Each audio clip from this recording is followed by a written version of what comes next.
Rogers Place, the holidays were upon us, and Gene was in his familiar space. Good evening, everyone, and welcome to Rogers. 'Twas moments before game time, when all through Rogers Place, the holidays were upon us, and Gene was in his familiar space. Good evening, everyone, and welcome to Rogers Oilers Hockey and Sports, and I'm Gene. It is the time of year where we... Wait a minute. Hold on a sec here. What's happening? I can't figure this out.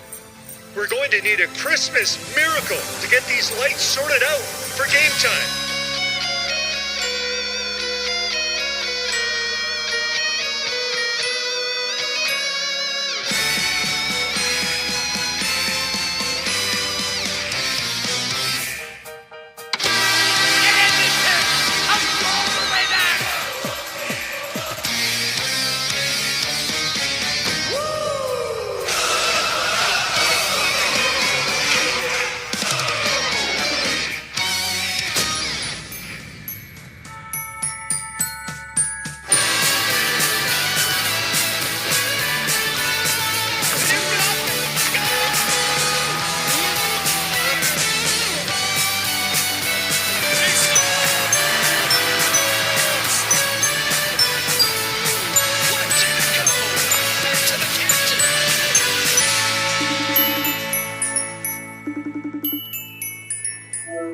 Hunter, it's great you got the lights fixed, but it's almost game time. The guys need their sticks. Where are you?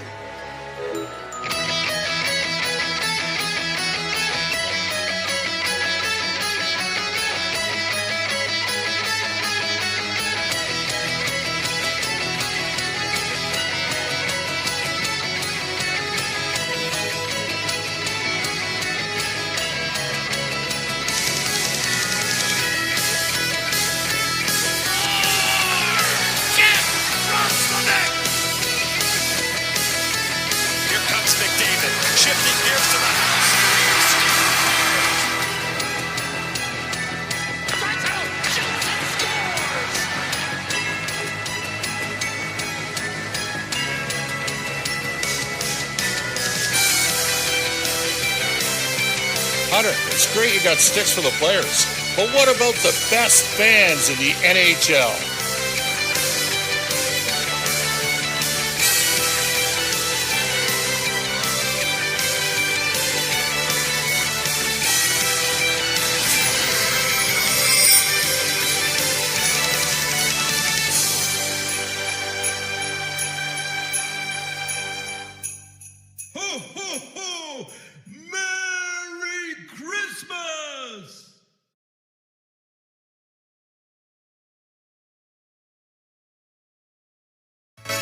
Happy holidays, Oilers fans. Have a Merry Christmas and a safe and happy holiday season. Merry Christmas, OilCountry. Happy holidays, Oilers fans. Have a Merry Christmas and a safe and happy holiday season.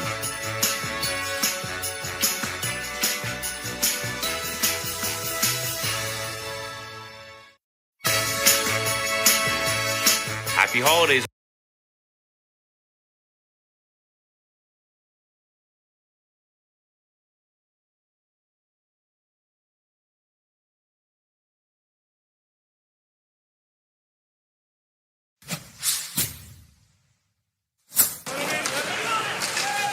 Farabee puts it into the corner. Echo moves it. Comes right to ball. Ball down the middle. Now Shergo's play. Farabee whacking at it. That was very poor play, throwing it right through the middle. That led to this great scoring chance by the Flames. But watch Ekholm after the whistle blows. Weegar spins one over to Kadri. Leaves for Sharangovich. On to Kadri in the Oilers zone. Kadri floats to Sharangovich. Back against the grain. And Lapka around the corner. Kuznetsov trying to return it there. Klapka finds it. Swings it. But Sharangovich shot scores!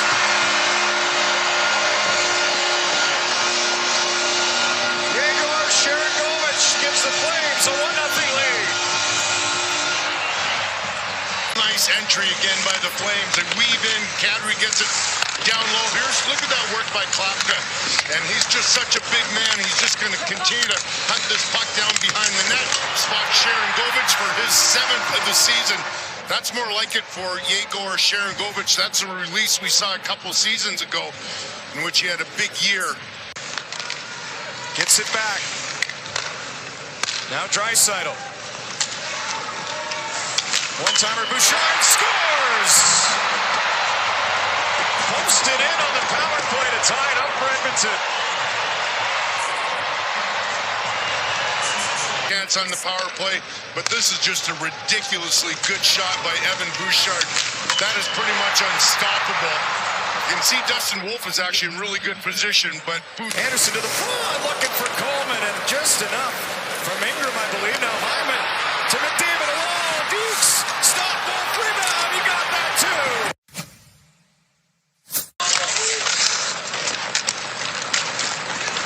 Klapka. One hands it. Kirkland nearly found it. Lomberg steals a low shoot, scores!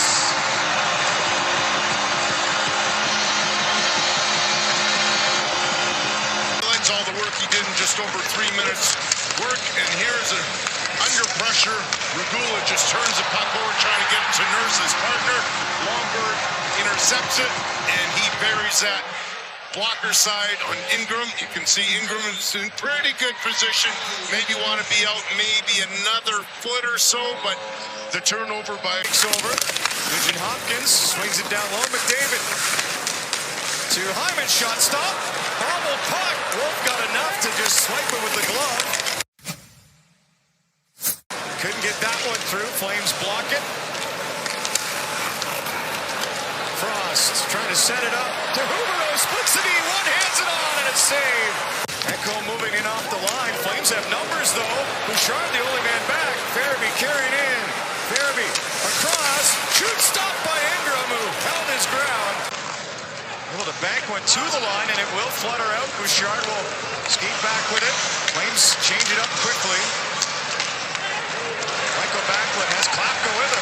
Backlund into the trailer. Coleman back to Backlund. Coleman scores!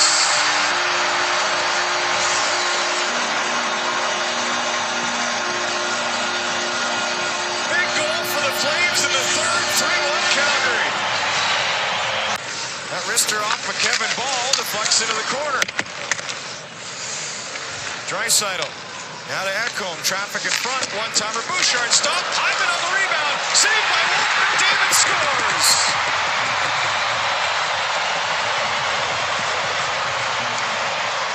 Point streak reaches 12 games. Set up once again with that Evan Bouchard one-timer. It's such a hard shot that Wolf is there able to make the save, but he can't control the rebound.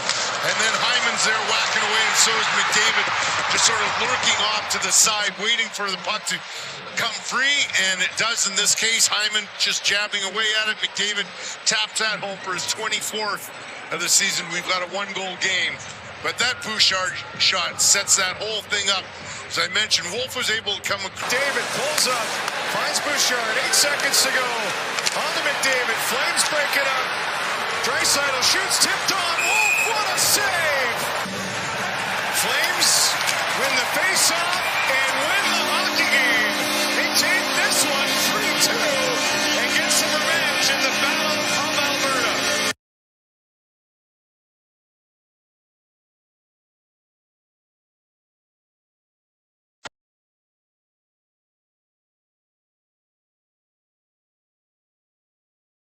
The Oilers, after a slow start, playing pretty good. Jack Michaels with the call up next, live from Canada Life Center on Fort Oilers NHL Hockey on the Oilers Radio Network. Heard of Uline? You know, the have-it-all in-stock, ready-to-deliver shipping and industrial supply specialists. The company that does things for you that are unheard of, like keeping 41,000 items in stock in our own warehouses. With customer service reps on the line to get you what you need, when you need it, 24/7, 365, every time.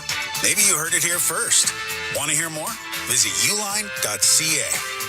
ULINE, your shipping and industrial supply specialists. It's game on at City Ford.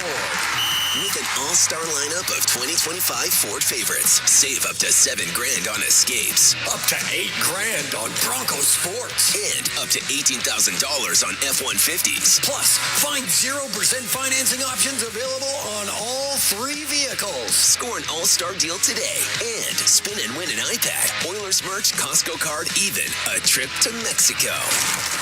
Visit City Ford on the St. Albert Trail. During every Oilers game day, the Canadian Brewhouse is your hockey headquarters. Cheer on the blue and orange, surrounded by fans as passionate as you are, while sipping $1 off tankards of Molson Canadian and Coors Light. And that's not all. Every game day, you can enter to win Oilers home game tickets. So grab your crew, grab a seat, and make the Canadian Brewhouse your go-to spot this hockey season. The Canadian Brewhouse. Our house is your house. This hockey season, let the fun extend beyond the ice with Play Alberta. With casino winners every hour, jackpots worth millions, and revenue that stays in the province, there's never been a better time to sign up. Right now, listeners can score a $50 free bet when they make a minimum $50 deposit with code OIL50. That's code OIL50 for a $50 free bet. Start playing with your game sense today and find out if you're Alberta's next winner. Must be 18 plus to play. With glowing hearts we see thee rise, the true north, strong and free. From far and wide, O Canada, we stand on guard for thee. God keep our land glorious and free. Oh, Canada, we stand on guard for thee. Oh, Canada, we stand on guard for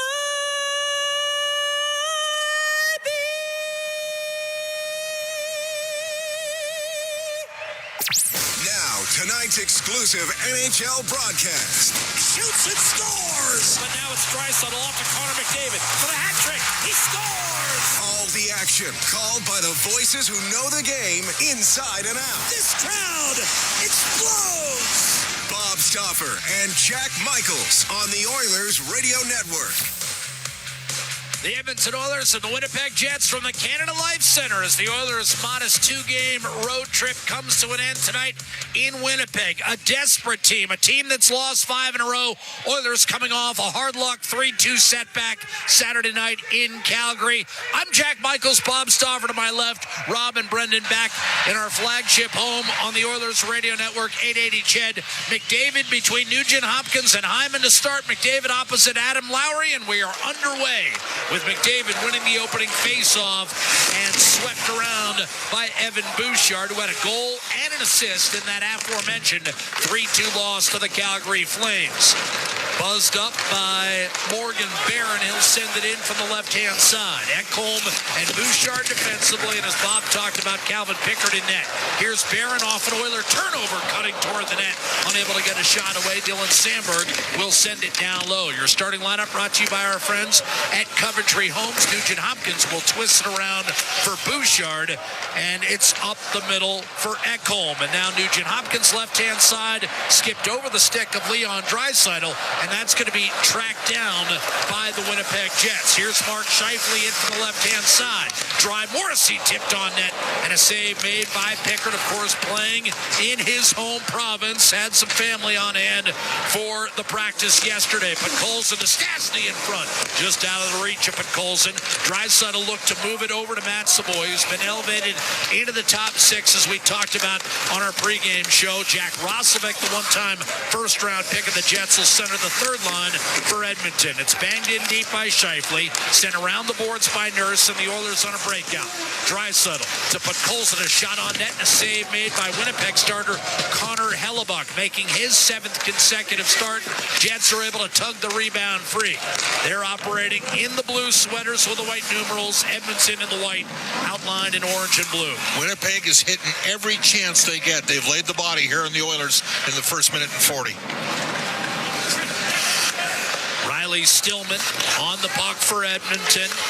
He's playing with Ty Emberson tonight. Other lineup change for the Oilers. In addition to Andrew Mangiapane being scratched is the fact that Alec Regula takes a seat. And Riley Stillman will play his 3rd game for the Oilers tonight on a pairing with Emberson. Nemesnikov up the right-hand side to Iafallo, and that one almost hit Chris Knobloch, the head coach of the Edmonton Oilers. Face-off coming on the dot immediately outside the Edmonton blue line. Oilers come in 19-14-6. Theoretically a chance to take over first place in the Pacific with a win tonight. Meanwhile, the Jets are 5 points out of a playoff spot, Bob, but they're also 1 point out of last place at 15-17-5. We'll make the playoffs. You heard it here. Well, they're not exactly chasing the 96 Red Wings. So it's certainly a possibility. Winnipeg got off to a 9-3 start, but just 6 wins in their last 24 games. And this was a team that won the President's Trophy. Lead pass Niederreiter, and it'll be Darnell Nurse who takes over. Stripped to the puck by Gus Nyquist, who still doesn't have a goal this season. Josh Morrissey involved in a controversial finish to Winnipeg's loss to Minnesota on Saturday. Here's Dylan DeMello. He was involved as well. Shot does not make its way through. Jonathan Taves, now a 4th-line center for Winnipeg. Began the year as a 2nd-line center, but he hasn't scored in 20 games. Here's Morrissey. Checked by Curtis Lazar. He'll force it down low. You've got Taves. Angle to pass to DeMello. Quick one-touch over to Niederreiter, and that return pass to Morrissey is off the mark. Morrissey got cross-checked late in the Minnesota overtime loss. In fact, in the final minute. And when DeMello responded to the non-call by laying a cross-check of his own, he got penalized.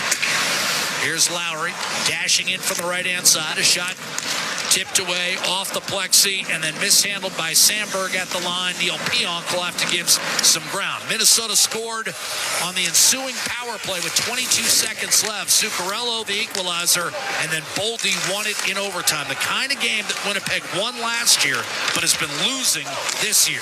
They are dead last in the league in 1-goal winning percentage.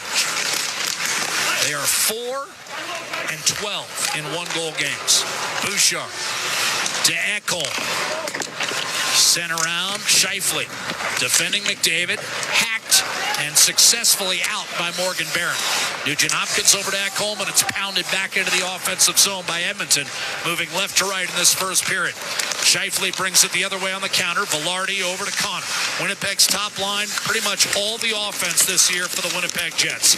They've accounted for 52 goals. The rest of the lineup, 35. Draisaitl battling. Scheifele tried to tuck it in front. That was well defended by Vasily Podkolzin. Scheifele eventually forced it loose for Morrissey. Over to DeMello. A drive and a kick save made by Pickard, whose last win came on December the 4th. He's only started a couple times since then. And here's Velarde, clearly offside on a pass up the right wing boards. Worthy of note tonight because our playoff bonus jackpot is up around $700,000. The regular jackpot at $500,000.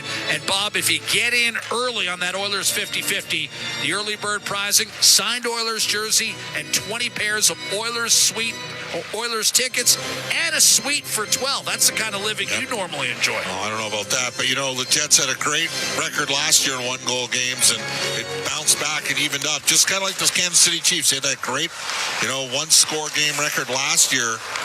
1 score or less, and they won a bunch of those games, and this year missed the playoffs and lost a bunch of those games early. That's just kind of how it works sometimes in sport. Talked to Scott Arniel, the head coach of the Winnipeg Jets today. He said that very thing in response to my question, what's missing? And he's like, we're not making the play at the right time. In Emberson, but the puck remains in the attacking zone. Emberson, a hard hit on Nemestikov, and there was no penalty called. Pitching in is Stanley. A drive by Perfetti from the left half boards is on net. Pickard the save, and Shin sends it back down low. Cole Perfetti, there's a guy they desperately need to get going. He only has 2 goals this year in the 22 games he's played. None in his last 12. Nemestikov turned it over. Trent Frederick gives way, but a turnover at center ice on a poor pass. And now you've got an opening for Dylan Sandberg. Centering pass, what a save! Pickard on Jonathan Taves. Rebound Niederreiter. Magnificent work from Pickard after a dreadful turnover. Nyquist tried to center. That's the kind of hard luck year that Jonathan Taves has had. And Adam Henrique, another guy who's had a ton of chances this year, but only has 2 goals, sends it in deep. Terrific save by Pickard early. Excellent stop by Pickard, but the Oilers have had it physically taken to them early here by a more desperate Winnipeg team. Edmonton needs to elevate here. They're turning some pucks over, too. Jets send it up the right-hand side, in part due to the pressure that you allude to. Pickard with the handoff to Evan Bouchard. We've only had 3 shots on net credited in this hockey game. 6.5 minutes to play, but Pickard just made a super stop. Hellebuck knocked down a dump in, laid up the right-hand side and out by DeMello. And Ekholm will gather back in his own end. Oilers 3-2 loss to Calgary. Reminds me, Edmonton has struggled in 1-goal games this year. 7-11, tied for 26th in winning percentage in 1-goal games. Bouchard sends it in deep. Hellebuck to knock it down up the left-hand side for Tanner Pearson. The well-traveled veteran up through center. Sends a 2-bouncer wide of Pickard. Barron was erased by Ekholm, and the Oilers will break out left to right. Bouchard churning the legs through the neutral zone off to Nugent Hopkins. Tried to center, that was deflected. Zach Hyman, a cross-ice pass, picked off by Scheifele. And here come the Jets. Scheifele, the hand to Kyle Connor, across to Velarde. Spins, but can't get a shot away. And the Oilers, a few lateral plays already in the first 7 minutes, Bob. Turning it over. Get out of that habit. Scheifele. Beautiful dish. Connor a shot, and a good block in front by Darnell Nurse. Rebound gobbled up by Draisaitl. Gets it back from Savoy. Charges down the left-hand side. Pionk appeared to be high stick. There was no call. Kyle Connor will chip it in. Emberson taken away from the Oilers. Rolled it over to Nurse. Scheifele buzzing. Lost control of a stick. The outlet on target for Emberson, and here comes Podkolzin. Over the Winnipeg line to Draisaitl, top of the right circle. Fed to Emberson and tucked down low. Savoy nowhere near it. Alex Iafallo, who just turned 32, will lay it off the plexi, up the right-hand side and out. Emberson to Draisaitl, swung to the middle for Podkolzin, then back to Draisaitl, who enters tonight 4th in the league in scoring. Just pulls his way through Iafallo, but his pass to Savoy was broken up and carried back to center by Nemestikov. Now here's Morrissey to Iafallo, curls to his left, shoots wide of Pickard. Rebound picked up by Morrissey. He'll shovel it down low. Morrissey to Nemestikov, inside to Perfetti. Oilers have it well defended. Perfetti will try the right point for Josh Morrissey, who won a Western Hockey League title with Draisaitl 10 years ago. Drive by Stanley, save Pickard. Big rebound picked up by Trent Frederick. He'll use the check of Nemestikov to feel his presence and then one-handed back to Emberson. Now to Riley Stillman, and a soft chip disappears into the Winnipeg bench. 10:51 to play in the first period. The shots are 7-1 Winnipeg. And if that sounds familiar, that's the identical shot total at the identical time of game on Saturday night against Calgary. Not a promising start for the Oilers against the desperate Jets, who again have dropped 5 in a row. We'll be right back with more first period play-by-play. This is Ford Dealers NHL Hockey, the Oilers Radio Network. The same AI-powered technology that helps Oilers fans move through security efficiently at Rogers Place is also available for Edmonton area schools, hospitals, and workplaces. Evolve Technology, proud partner of the Edmonton Oilers and official security screening partner of Rogers Place, helps identify potential threats and create safe experiences at hockey games and wherever people gather. Visit Rogers Place to experience Evolve live or check out evolve.com for more information. That's EVOLV.com. From backyard rinks to big arenas under bright lights, electricity powers every moment. At Capital Power, we generate reliable, affordable electricity for OilCountry and beyond, powering innovation, opportunity, and thriving economies across North America. Just like our Edmonton Oilers, we're driven, determined, and lighting up the game. We're powering change by changing power. Get to know us at capitalpower.com. It's game on at City Ford. With an all-star lineup of 2025 Ford favorites, save up to $7,000 on Escapes, Up to $8,000 on Bronco Sports. and up to $18,000 on F-150s. Plus, find 0% financing options available on all 3 vehicles. Score an all-star deal today and spin and win an iPad, Oilers merch, Costco card, even a trip to Mexico. Visit City Ford on the St. Albert Trail. Listen on air, online, and on the Radio Player Canada app. This is the Oilers Radio Network. Coventry Homes reminding you, building a home or championship squad happens one shift, one brick at a time. Coventry, never done building. Official builder of the Edmonton Oilers, celebrating a half century. We've got 9 minutes gone by in this first period. Jack Michaels, Bob Stauffer with you from our Legacy Heating and Cooling broadcast booth atop the Canada Life Center. Here's a shot by Jack Roslovic that's handled easily by Connor Hellebuck. Just the second shot for the Oilers, and neither has been particularly dangerous. Here's Niederreiter in over the line. Janmark had his stick ripped out. Drive by Shen, blocked by Stillman. He'll come up with it and punch it up the left-hand side. Turned over by Shen. Beautiful little pass to Frederick by Roslovic, but he's cut off by Shen. Stillman, Roslovic top of the circles, and now you've got Emberson. Jack Roslovic, again, the 25th overall pick of the Winnipeg Jets back in 2015. He refers to himself as a second rounder because, of course, they got Kyle Connor earlier. Niederreiter in from the left-hand side, the other way for the Jets. Shot blocked by Emberson. Bouchard cuts off the cycle that was trying to be established by Nyquist, and now you've got Leon Draisaitl back across the line. Draisaitl will swing it around, picked up by Podkolzin, and a shot from the corner by Ekholm is stopped by Hellebuck, his third save of the night. 10 1/4 into this hockey game. You've got Edmonton and Winnipeg. No score from a frosty Manitoban capital. How frosty? Try -25. We're coming right back in just a moment. No score in the hockey game. Oilers Jets. The Oilers Radio Network. Sportsnet Plus is your ultimate destination for Oilers games. Stream more matchups than anywhere else. Spectacular! Catch Oilers action all season. Plans starting at $29.99 a month. Subscribe now at sportsnetplus.ca. Edmonton knows great teams. For over 60 years, Chemco has helped build Canadian industry and invest in communities nationwide. Employee-owned and operated, and with over 2,500 skilled tradespeople, Chemco delivers complete solutions as one partner with many strengths. From engineering to construction, commissioning to maintenance, safely and on schedule coast to coast. Chemco cares, and a commitment to quality, safety, and community drives lasting impact nationally and locally. Learn more at chemco.com. Chemco, building industry, building Canada. At Brent, our job description is whatever you need to succeed. Expert support, parts when you need them, and financing that fits on the compact construction machines you want. Equipment, expertise, value, delivered right to your door. We do it right at your site. Call your Brent dealer to book your demo today. Sportsnet Plus is your ultimate destination for Oilers games. Stream more matchups than anywhere else. Spectacular! Catch Oilers action all season. Plans starting at $29.99. Work.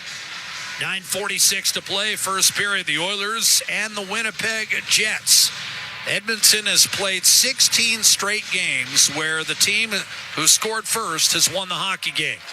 And the Oilers haven't won a game on the road all year long when they don't get the first goal. Gabe Vilardi dumps it in, and Pickard will squeeze, which magnifies how important that save was by Pickard on Jonathan Toews. A couple of Winnipeg boys coming together, and Pickard with easily the game's most significant denial through the first 10 and a half. Well, Chris Knobloch told me before the game they're going to hard match, and they're hard matching. Lowry so far head-to-head every draw against Connor McDavid. Scheifele head-to-head against Draisaitl. Lowry was the significant offseason surgery after scoring maybe the biggest goal in Jets 2.0 to complete a comeback against the St. Louis Blues in Game 7 of the first-round series last year. Here's a dish by Pionk, a quick shot off the mask of Pickard, and then he covers up the rebound against Lowry, who has just one goal in the 23 games he's played this year for the Winnipeg Jets. Slugged around the boards off a dump in by Stastny, and he was finished by Lowry. He's ultra-aggressive. He'll fight you. He is your ideal third-minute center. Gathered by Nugent Hopkins. Burst of speed through the middle, and he'll take it all the way into the corner. But now we're going to have a fight and trading some significant right hands. You've got Nugent Hopkins and Pionk, and they're chucking. Couple of big rights from Pionk. Thunderings. Pionk threw heavy artillery early, but Nugent Hopkins shook it off and came firing back. That was late and hits a lot of guys low. He's a hard-nosed, two-way defender, but he does low bridge guys on hits, and good tilt. Here's the call. Pionk landed a few 93, early. 2 minutes for roughing, 5 minutes for fighting. Winnipeg number 4, 5 minutes for fighting. Yeah, Nugent Hopkins will get the 2 for retaliating on a hit that he felt was late. Yeah. And he got him pretty good, and then Pionk was more than willing to take the fight. This ends up being a Winnipeg power play. So you got to kill it if you're Edmonton. But that's from the physicality. And the Oilers bench is right now, Connor McDavid's looking over like, what's going on here? I'll tell you what, Bob. That should be a message to the rest of the Edmonton Oilers. If Nugent Hopkins is chucking him, then it's time for significant pushback. I got to say, that's some leadership shown by Nugent Hopkins. Sure. And I know you don't like the penalty, but the bottom line is Nugent Hopkins showing some fight. First of all, kill the penalty. And then Trent Frederick, go run one of their guys. Darnell Nurse, go run one of their guys. You know who doesn't like getting hit? Mark Scheifele doesn't like getting hit. Kyle Connor doesn't like getting hit. Gabe Vilardi does not like getting hit. And I know they got Stanley fine. But you got Darnell Nurse. Well, and Nugent Hopkins, what he's done there is remind everyone what you just said, Bob. He's more than willing to fight. Yeah. Is that 5 now in his NHL career? Yeah. So he's created space for him for the next 30 games. Right-hand side. Very good week for the Oilers against the Flames last week. 6 for 6 on the kill, which had been struggling, having given up 7 in its previous 5. Winnipeg power play has not been sharp. Not nearly as sharp as it was last year. Bouchard took it away from Morrissey. Savoy back to Bouchard. And Edmonton wisely just kicking around in its own zone. Finally, it's Ekholm with the length of the ice clear. The Jets are still at 20% on the power play this year, 12th in the league. But they're only 5 for their last 40 over the last month. Another reason why they're coming up short in close games. Scheifele, right to left, hits the line, turned it over. Janmark had it, lost it, and now Nyquist will reset at center ice for the Jets. Drop pass, Kyle Connor. Nyquist without a goal on the Jets' top power play unit. That tells you all you need to know. Here's a dump in, but Colson nudges it through Nyquist, but not Vilardi. He'll head for the net and drop it off for Connor. Connor and Scheifele each with 18 goals to lead the team this year. Connor fires, save made, rebound, another save on Nyquist by Calvin Pickard. Vilardi with 16 goals this season. Up to Scheifele. Little spin on Podkolzin. Morrissey. And now Kyle Connor. Nyquist. Connor. Nyquist is a 5-time 20-goal scorer inside Vilardi. Scheifele tried to center for Nyquist, and that was broken up. He's able to shovel it down low, but a good hit on Vilardi by Emberson and fired down by Stastny. And Winnipeg's power play time just about up, down to 10 seconds. McDavid to clean it up, and he's out there with Draisaitl, Ekholm, and Bouchard. Hyman is serving the 2 minutes for roughing for Nugent Hopkins. So the Oilers will load up here as the Jets dump it in. Edmonton gains possession and straight out of the box. What a play by Sandberg to knock away a lead pass from Draisaitl to the intended target, Zach Hyman, coming out of the box. Bouchard to Ekholm. Up top at the points. Bouchard high slot, had it blocked by Perfetti. Ekholm down low, and Hyman knocked off balance. That was a heck of a play by Sandberg. Looked like a breakaway. McDavid coming off the right half boards. Well defended by Perfetti. Breaks loose. Draisaitl a shot, and he just missed. Scoring his 22nd goal against Connor Hellebuck. That did not miss by much. Clattered off the corner boards, back to center. Bouchard up to Draisaitl. He'll gain the line. Now Hyman rolls toward the net. Circling and dishing off the boards to Bouchard. High slot McDavid. Shovels off to Ekholm. McDavid leads the NHL with 68 points. Little give and go. Draisaitl had it stolen by Sandberg, who's had a heck of a shift. Sends it across to DeMello, and the Jets will get it up ice. Tanner Pearson at the Edmonton line. Stood up by Ekholm. Hyman able to pry it loose back towards center. Luke Shen. He'll shovel it back inside the Edmonton blue. Line changes coming for both clubs. 5.5 to go. Scoreless in the first period. Edmonton in Winnipeg. Second matchup this year. Oilers won the first one 6-2 at home. Shen stripped of the puck behind his own net, but there to bail him out was Logan Stanley. Up to Nemesnikov. Defended by Nurse as he comes over the line.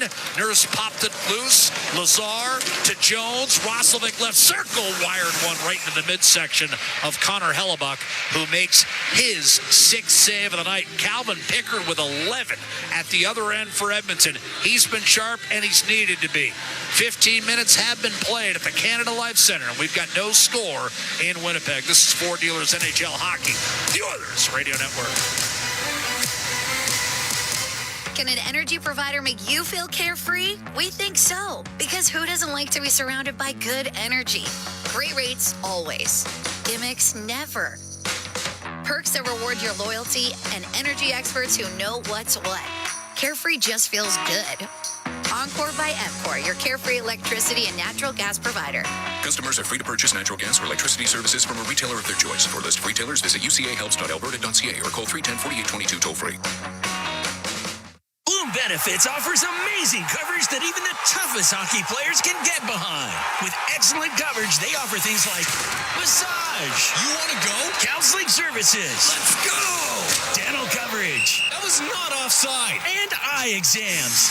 With custom health coverage for any group of any size, Bloom Benefits make every team better, stronger, and healthier. Plans start from just $54 a month. Rethink your benefits today at bloombenefits.ca. Whether you're building a home, a community, or championship team, it doesn't happen overnight. It happens one step, one shift, one brick at a time. Coventry Homes, never done building. The official builder of the Edmonton Oilers, proudly celebrating 50 years. Visit coventryhomes.ca. Listen on air, online, and on the Radio Player Canada app. This is the Oilers Radio Network. Edmonton and Winnipeg locked in a scoreless tie. Good goaltender matchup thus far between Calvin Pickard and Connor Hellebuck, making his 7th straight start for the Jets. He won in his first game back off an injury and then has lost 5 in a row. Off the faceoff, sent around the boards. Ekholm down low to Podkolzin. Draisaitl trickled off his stick, and Velarde is able to wedge it successfully back to the Edmonton line. Bouchard looking right-hand side for Savoy. Bump back to Ekholm, lead pass Podkolzin. He'll hit the line, cut to his left, and send it in. Savoy played his junior hockey here for the Winnipeg Ice, parts of 3 seasons. Grabbed by Draisaitl. Backing off left point, a shot deflected and into the dark background here at Canada Life Center. That one's out of play with 4:25 to go in the first period. No score from our Legacy Heating and Cooling broadcast booth. I'm Jack, and the guy with the voice you're about to hear is Bob. So we're getting our off-ice effects from TV. This is a prime broadcast, and sometimes they're running sound on tape coming out of commercial breaks before, and it's affecting the So that's effect. why you and I are in a phone booth at Yes, times? at times. Thank you. Are you serving as assistant technical director tonight? I'm just trying to help out. Face-off won cleanly by McDavid. Here's Jack Roslovic. Roslovic spinning top of the circle, sends it over to Stastny. A shot and a save made. Rebound up the right-hand side. Roslovic getting a shift with McDavid and Hyman here, with Nugent-Hopkins, of course, still sitting in the box, having engaged in a spirited fight with Neil Pionk, with some lumber landed in that matchup. Morgan Barron will take a skate back into his own zone, pursued by Roslovic, whose persistent pressure created a turnover. McDavid across, Stastny a shot, and that was blocked as Logan Stanley got it with his glove. Here's McDavid, cross ice, Roslovic loading up, no shot, then centered, and it was sent wide by Hyman as he was sent flying by Morgan Barron, who then got punished by an aggressive check from McDavid as he sent a puck wobbling into the Edmonton end. Well, Ed Connor saw that Nuge stepped up with some physicality, and he's brought it the last couple shifts. Got a couple good hits in. Nurse on to Emberson. Here's Logan Stanley, turned over. Now you've got Max Jones to the middle and a shot off the mask of Hellebuck, and he's able to corral. And we've seen a lot of that from Max Jones since his return to the Edmonton lineup. This is his 7th game back. He's created some chances. He was the only guy going on that 4th line Saturday against Calgary, and that time a decent opportunity against Hellebuck. And this third pairing's really leading on the Oilers a bit. Shen working over Lazar. Those guys would certainly know each other from Curtis Lazar lives in Kelowna in the offseason. Half of the players. They played together briefly in Vancouver, yes, did they not? and half the players that are from the West, as you know, have summer places in the Okanagan. Train in Kelowna. Well, you don't need it. You just rent it. Face off right side of Hellebuck. You've got that kind of buying power. I mean, you've got property all over the place now. Here's you've had 4 houses when you first started with the Oilers. Well, that's what working with you does. I'm down to 1. Here comes Adam Henrique under control, dropping it off to Riley Stillman. Meanwhile, the Stoffers can only be found in the most exclusive of West Vancouver neighborhoods. Here's Jonathan Taves off an Edmonton dump in, and that puck disappears off the plexi and out of play. 2:49 to go in the first, and we have seen a pushback since the Nugent-Hopkins fight. I would say it's put Edmonton back in the game more so than Winnipeg. I don't think there's any question about it. I'd just like to see Trent Frederick get a little bit more physically involved, but we've said that more than once this year. He's out there now with Draisaitl and Janmark, as we've seen some different combinations with Nugent-Hopkins still in the box. For another minute or so, Nurse and Stastny are the defensive pair. Face-off to the right of Hellebuck, and a face-off win for Mark Scheifele. Oilers have gained traction in this game. Frederick and Janmark working down low in the right corner. Jab free, however, and here comes Kyle Connor up the right-hand side for Velarde, and he was popped from behind by Draisaitl and will get called for a cross-check. And Draisaitl's none too happy, and he's going to say, hey, this has been a physical game. I'm not sure that needed to be called. Pierre Lambert and Peter McDougall think otherwise. Draisaitl to the box, cross-checking at 17:28. Second power play of the night for the Jets. The Oilers have not had one, and that's significant with how lethal their power play has been. Remember, Edmonton comes in having scored in 7 straight on the power play and 20 goals in their last 14. They've got to deal with this Jets power play now. Another Napa Auto Parts penalty kill. Henrique, Savoy, Ekholm, and Bouchard to start. Drop the puck. Scheifele is saying the same thing on the ice right now, pleading his case, but he's going to be moved out of the circle. And Velarde's taking a lot of draws. Velarde, a career year last year, 27 goals, 61 points. Now Henrique is moved out, replaced by Savoy. So we've got fresh blood in there. Velarde won it.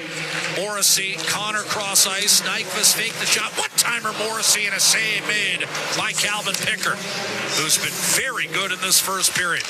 Morrissey to Nyquist, much like Connor Ingram was on Saturday in the first against Calgary. Morrissey to Kyle Connor. Drag move around Henrique, but nowhere to go. Velarde up top, Morrissey. Scheifele top of the left circle. Winds it up, dishes down low. Velarde between the wickets, and Pickard fought that one off easily. Connor tossed it back to Morrissey. He'll walk the line. Scheifele top of the left circle. Morrissey. Connor a one-timer to save. Pickard rebound. Banged into the blue paint. Bouchard didn't get it cleared out. Here's Connor from Morrissey to Nyquist. In tight. Scheifele tried to throw it across to Nyquist, and that pass had no chance. Here's Connor to Scheifele, a one-timer, and a terrific save made by Pickard. That was a tough chance, and Scheifele from a sharp angle got it on net. Velarde against Ekholm, trying to plow through him. Puck squirts free. Henrique able to wave it back to center. 45 seconds left in the man advantage. Morrissey curls back in. Scheifele centering pass intercepted by Janmark. And here come the Oilers shorthanded. Janmark shrugs off a check, gives it up, shoveled on net, and a save made on Podkolzin by Connor Hellebuck. Don't forget, the Oilers do have 4 shorties this year.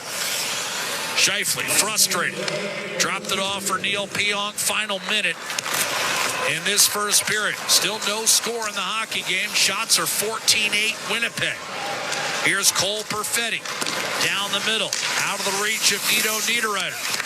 Around the boards, Nemestikov in tight, and Niederreiter could not unload. And here's McDavid shorthanded.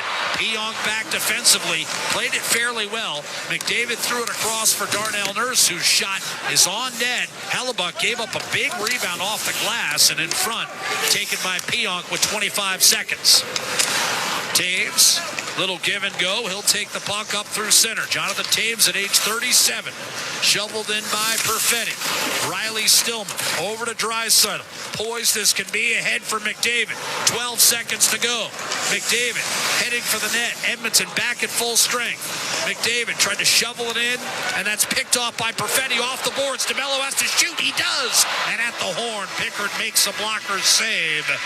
His 15th of that first period, and the Oilers, as a result of Pickard's stellar play, will keep this a scoreless hockey game through 20 minutes. Connor Hellebuck, 9 saves at the other end, but I'd have to say Winnipeg had the more dangerous chances. No question. As we hit the intermission, 0-0. Oilers did a good job in the penalty kill, and they did push back physically. We'll just wait for Ty Emerson here.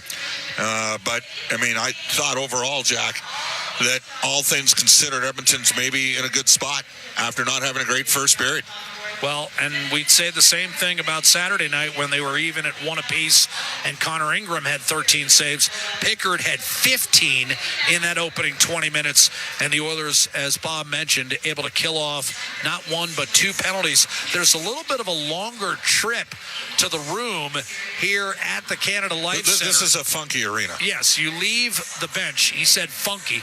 You leave the bench and you head to the opposite corner to depart the ice. Then you got to circle back to your dressing room. The bench is not necessarily where you'd expect it. But bottom line is Edmonton has had recent success against Winnipeg with points in 6 of their 7 meetings. And now we're set with Ty Emberson. And Ty, first off, I have to ask you, did Nugent Hopkins' tilt kind of get the bench going a little bit? Yeah, it definitely got the guys going. I think whenever you see Nuggy with some passion like that, I don't think he fights often, so I think it definitely got us all in it. Well, there's no question they were targeting your better players and being physical, and you're a guy that provides some physicality, and you guys got to lead on some of their skill guys too, don't you? Yeah, for sure. I think when they come after our guys, I think we kind of have to go after those guys. So I think it's been a fast-paced game up and down, so obviously you don't want to run around, but I think we can definitely finish some hits on some of their guys. Ty, appreciate the time. Thanks, guys. Appreciate it. That's Ty Emberson, with whom I walked back to the hotel after the morning skate this morning. I did. I walked with 3 of the guys. Did you go outside?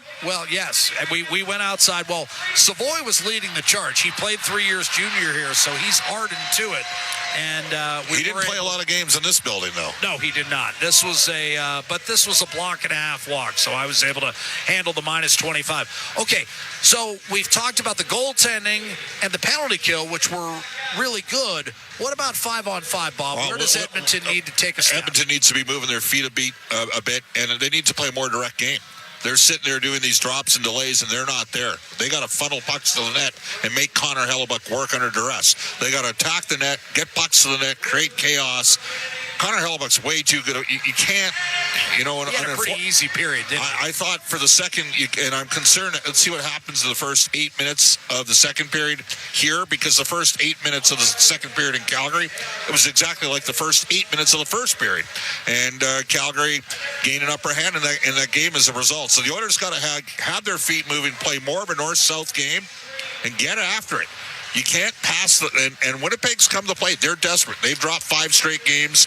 Oilers need to simplify. They're a point out of last place. I know. I mean, the Jets, here's how tough a start it's been. The Jets would have to go 41-5 in their final 46 to match last year's record. Well, they were pretty good last year. They were, but I'm just saying, to just illustrate how it's a whole, but in the compressed Western Conference, you've still got some wild cards available where, again, they're going to make they're going to make the playoffs, because there's a distinct possibility we end up with 5 teams from the Central Division. It's clear that the Central Division doesn't just have the 3 best teams in the West. They got the 3 best teams in the league right now. Yeah, the Central and no. And you know what?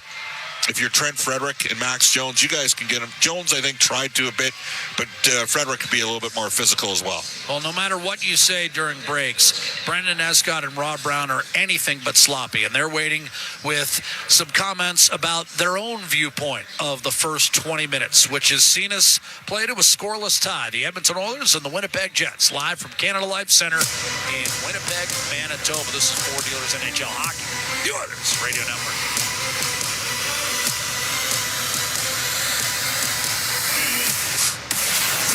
Blue-collar work deserves big dollar perks. Get a heavy wallet with Heavy Metal Equipment and Rentals. Heavy Metal Equipment and Rentals is always growing.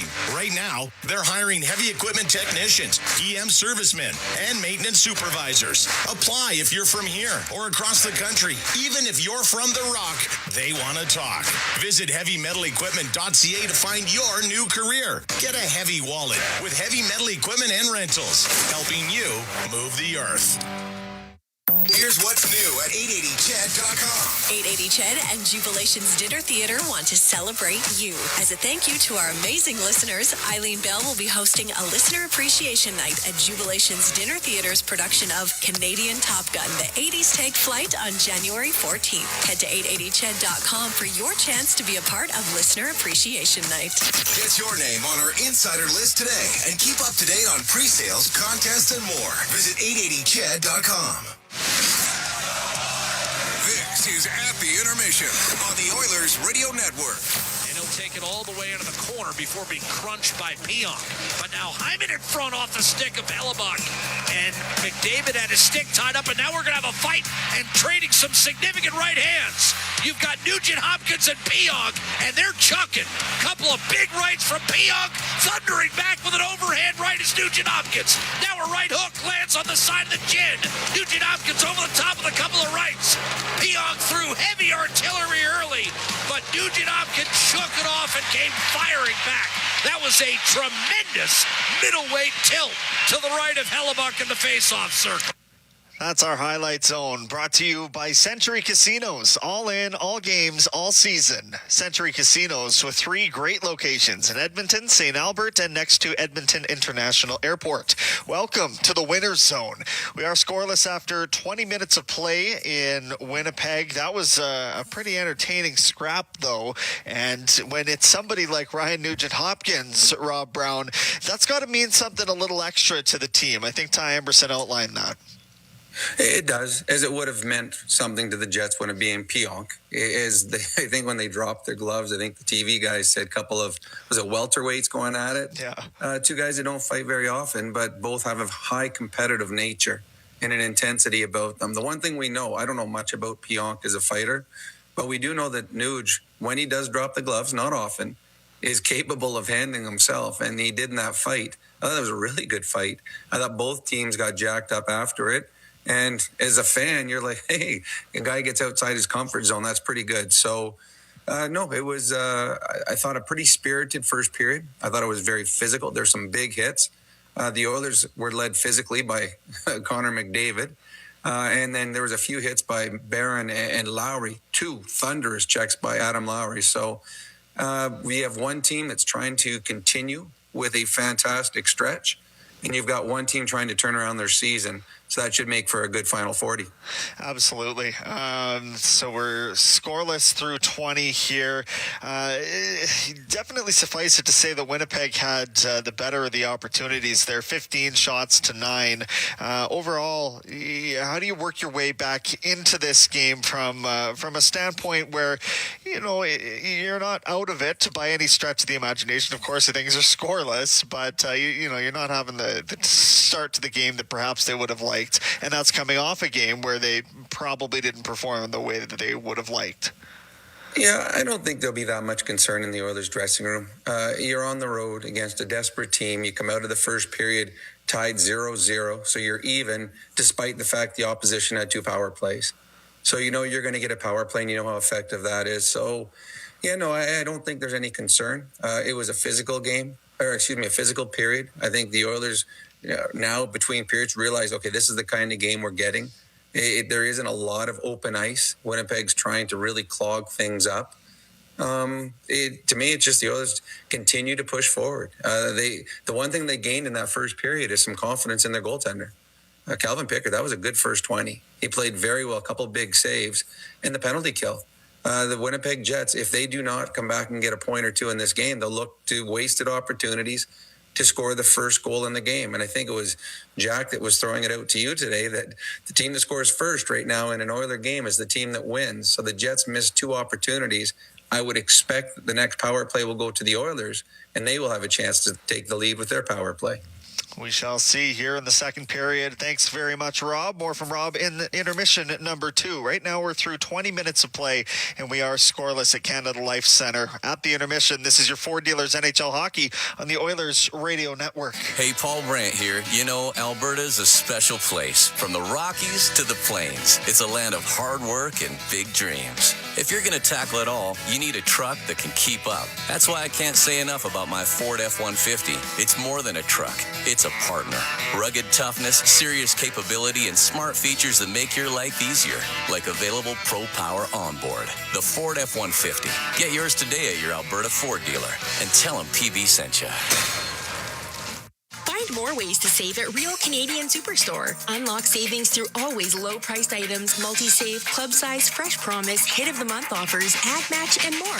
Find everything you need from grocery staples, fresh produce, prepared meals, and multicultural assortments to clothing, home, entertainment, health, and beauty. Plus, PC Optimum members save more. Open the PC Optimum app to load exclusive super coupons and weekly points offers. Real Canadian Superstore. Proudly Canadian. See weekly flyer for details. In OilCountry, winning on the ice goes hand in hand with winning off the ice. With the Edmonton Oilers Community Foundation 50-50 presented by Rogers, winning can mean both a life changed and a life saved. Because every ticket purchase helps more kids, more families, and more communities in need than ever before. And with the largest jackpots in all of sports, you could become Alberta's next millionaire. Get your tickets right now at EdmontonOilers.com, because when you play, all of OilCountry wins. AGLC license number 744517.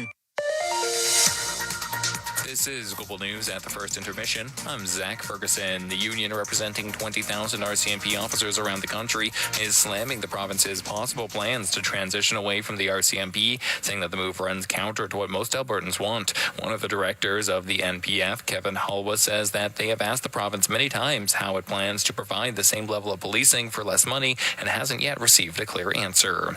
Numbers saw a drop in shootings, with Edmonton police recording 10 incidents compared to 17 in October. However, year-to-date shootings are up 18% from 2024, with 131 reported so far this year. No deaths were reported. And U.S. President Donald Trump welcomed Israeli Prime Minister Benjamin Netanyahu to his home in Florida for talks today. Trump is looking to create fresh momentum for U.S.-brokered Israel-Hamas ceasefire that is in danger of stalling. Speaking to reporters, he insisted Phase 2 of the ceasefire between Israel and Hamas could go very quickly. I'm Zach Ferguson. Your next scheduled newscast will be at the second intermission on 880 CHED. Fans who bleed orange and blue, never miss a game, and are always on the edge of their seat. Show your passion for the Oilers and cheer on the team at Molson Oilers Game Day Live. Attend throughout the season for your chance to win 2026-27 Edmonton Oilers season seats. Be there for the next Game Day Live event on January 6th at Shenanigans. For the full event schedule and to RSVP to the Ultimate Oilers Watch Party, visit OilersGameDayLive.com. Zach from EPCOR here. When winter rolls in, my family's outside skating, tobogganing, and enjoying the season. But stormwater ponds aren't the place. These ponds protect our neighborhoods from flooding year-round. Even in winter, the water keeps moving under the surface, making the ice unpredictable and unsafe. Edmonton has safe spots to skate and sled, like my favorite, the Rundle Park Iceway and Toboggan Hills. Stay back, stay off, stay safe. A note from your neighbors at EPCOR. It's a new era for Ford in Edmonton. Welcome to Big West Ford. Located westbound on Stony Plain Road just east of the Henday. Big West Ford is Edmonton's newest and most exciting Ford dealership. Whether you're after the legendary F-150, the Powerhouse 350 Super Duty, or the adventurous Bronco, they've got you covered with exceptional selection and service right here in your city. Big West Ford, driven by you. Visit Big West Ford at 18208 Stony Plain Road or online at bigwestford.com. This is At the Intermission on the Oilers Radio Network. Time now for the out-of-town scoreboard, brought to you by Pizza 73, the official pizza of your Edmonton Oilers. Busy one around the league tonight, so we'll get to the Canadian action. The Senators are down 1-0 in, or they're at home, but to Columbus. The Blue Jackets leading that one 1-0. Flames set to host the Bruins a little later on tonight, and the Canucks will have they have a date with the Kraken in Seattle. There you go.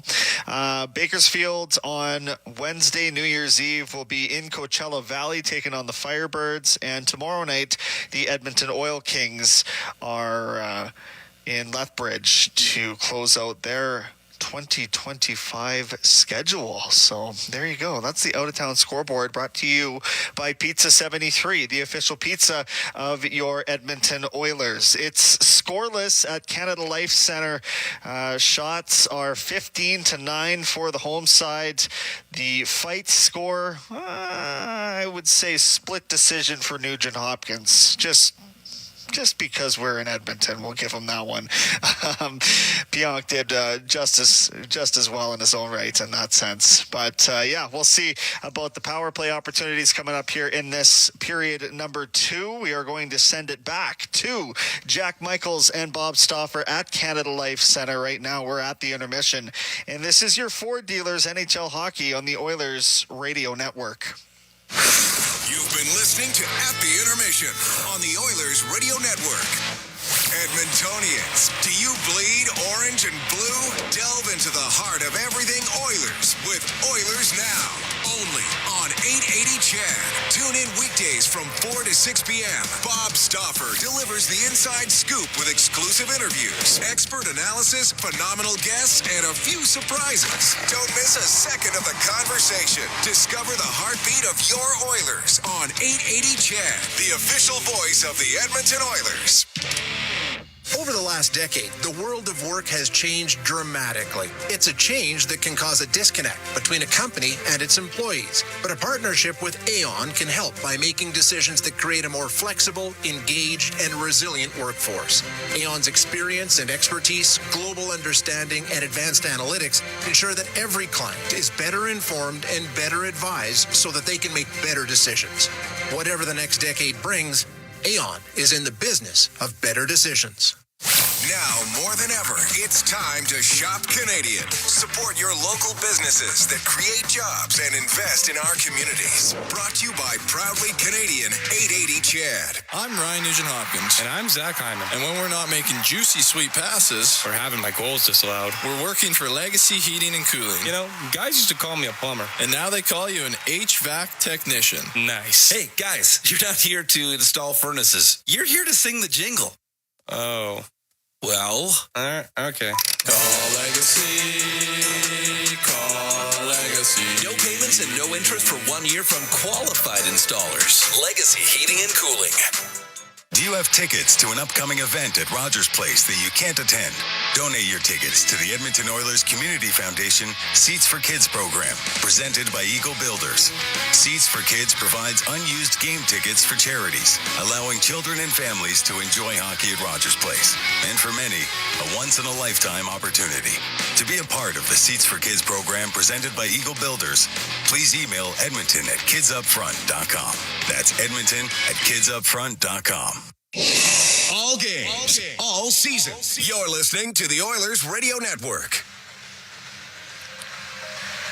We bring you back to Winnipeg, Manitoba, where after 20 minutes of play, we have yet to see a goal scored. Jack Michaels alongside Bob Stauffer.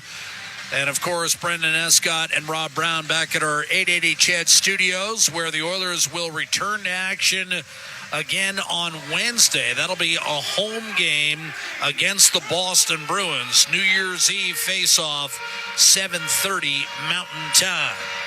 Roslovic between Frederick and Janmark to start this second period. The Jets outshot the Oilers 15-9 in the first. Roslovic against Nemestikov, who wins the face-off of the Winnipeg Jets, attacking from left to right in their all-Navy uniforms with the white numerals.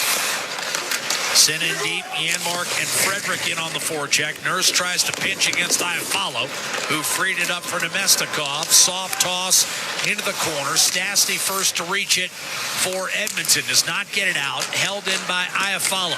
Sent back to the point. A shot by Luke Shen, who hasn't scored in his last 107 games. That does not make its way through. And then Winnipeg flung it back the other way, allowing Calvin Pickard to play it up the left-hand side. Frederick was erased by a hit from Shen. Pionk sent it over to Adam Lowry. Pionk and Ryan Nugent-Hopkins, a terrific middleweight bout in the first period. Steal by Draisaitl. His pass off the mark to Savoy, however. Barron on the counter for Adam Lowry. He'll backhand it down deep. Tanner Pearson. Hard pass. Lowry lets it go through to Pionk. From the right-hand side, Pionk 10 goals last year and 39 points for the Jets, who won the President's Trophy. As the first overall seed in the Stanley Cup playoffs, they were lucky to survive St. Louis in 7 and then were beaten by Dallas in 6. And here's an icing call whistled against Ekholm and the Oilers, a minute 18 into the second period from our Legacy Heating and Cooling broadcast booth. We've heard Nugent-Hopkins sing, and we've seen him fight tonight, Bob. When did we hear him sing? On the Legacy jingle. Come on, man. Be better than that. When was that? Oh, yeah. Okay. On the commercial. Oh, I guess I should know that. Yeah, you should probably pay attention. It is our broadcast booth sponsor. I actually sent. Here's a steal by Velarde. No, don't try to make up for it. I'm not Morrissey, Bobby fighter than a singer. Here's Velarde battling Draisaitl in the right-hand corner. As opposed to you, who can do neither. Yes, exactly. Here's Podkolzin up through center. But at least I know this. Yes. You, unfortunately, do not know this. DeMello. And as a result, treat us to your lucid tones far more often than I'd like. Velarde with a soft toss behind Nurse, and Stastny against Mark Scheifele. And stop telling me about this phantom contest you won 30 years ago where there were no witnesses. Here's Connor McDavid barreling down the center of the ice. He's cut off by Pionk, can't get a shot away, and it's Dylan Sandberg able to one-handed ahead for Morgan Barron. He'll hit the Edmonton line. All of a sudden, he's in. And as he tried to drag it to his forehand, Pickard poked it away. Lowry inside to Pearson. A shot. Save Pickard. Rebound. Unbelievable stop by Calvin Pickard. He robbed Pearson the second time and keeps it scoreless. Pickard uses that poke check to effectiveness and then makes a tremendous stop on Pearson's rebound. Adam Lowry beat 4 guys off the wall with the puck, and then the Oilers were caught in an overload in front of the net, and Pickard with maybe his best save of the game off of Tanner Pearson. Calvin Pickard in the first period absolutely bulldog Jonathan Taves, who appeared to have a tap-in. And this time he robs Pearson from just about the same spot, hugging that post and keeping it a scoreless tie. 2.5 gone by here in the second period. Edmonton on the road this year, 9-11-3, but 0-10-1 when they don't get the first goal. Whistled high and wide by Logan Stanley off a face-off win for the Jets, Jonathan Toews. Now Niederreiter, 7 times a 20-goal scorer. Stanley behind the net for Toews. He looks, he dishes. It's Luke Schenn. Back to Toews. Served it up to Schenn. Across to Logan Stanley. A shot blocker to the corner by Calvin Pickard. A rebound taken by Roslovic up the right-hand side. Lazar. And then Jones was cut off at center. Forced back in by the Jets. Emberson will leave it back behind. And now a reset for the Edmonton Oilers and Riley Stillman, who's played 135 National Hockey League games. Thought that Nugent Hopkins was going to take the puck. Grabbed it and put it up the right-hand side for Matthias Ekholm. McDavid denied entry at the Winnipeg line, but now Ekholm will take it in. Got hit by Schenn, kept alive by Nugent Hopkins down low in the corner.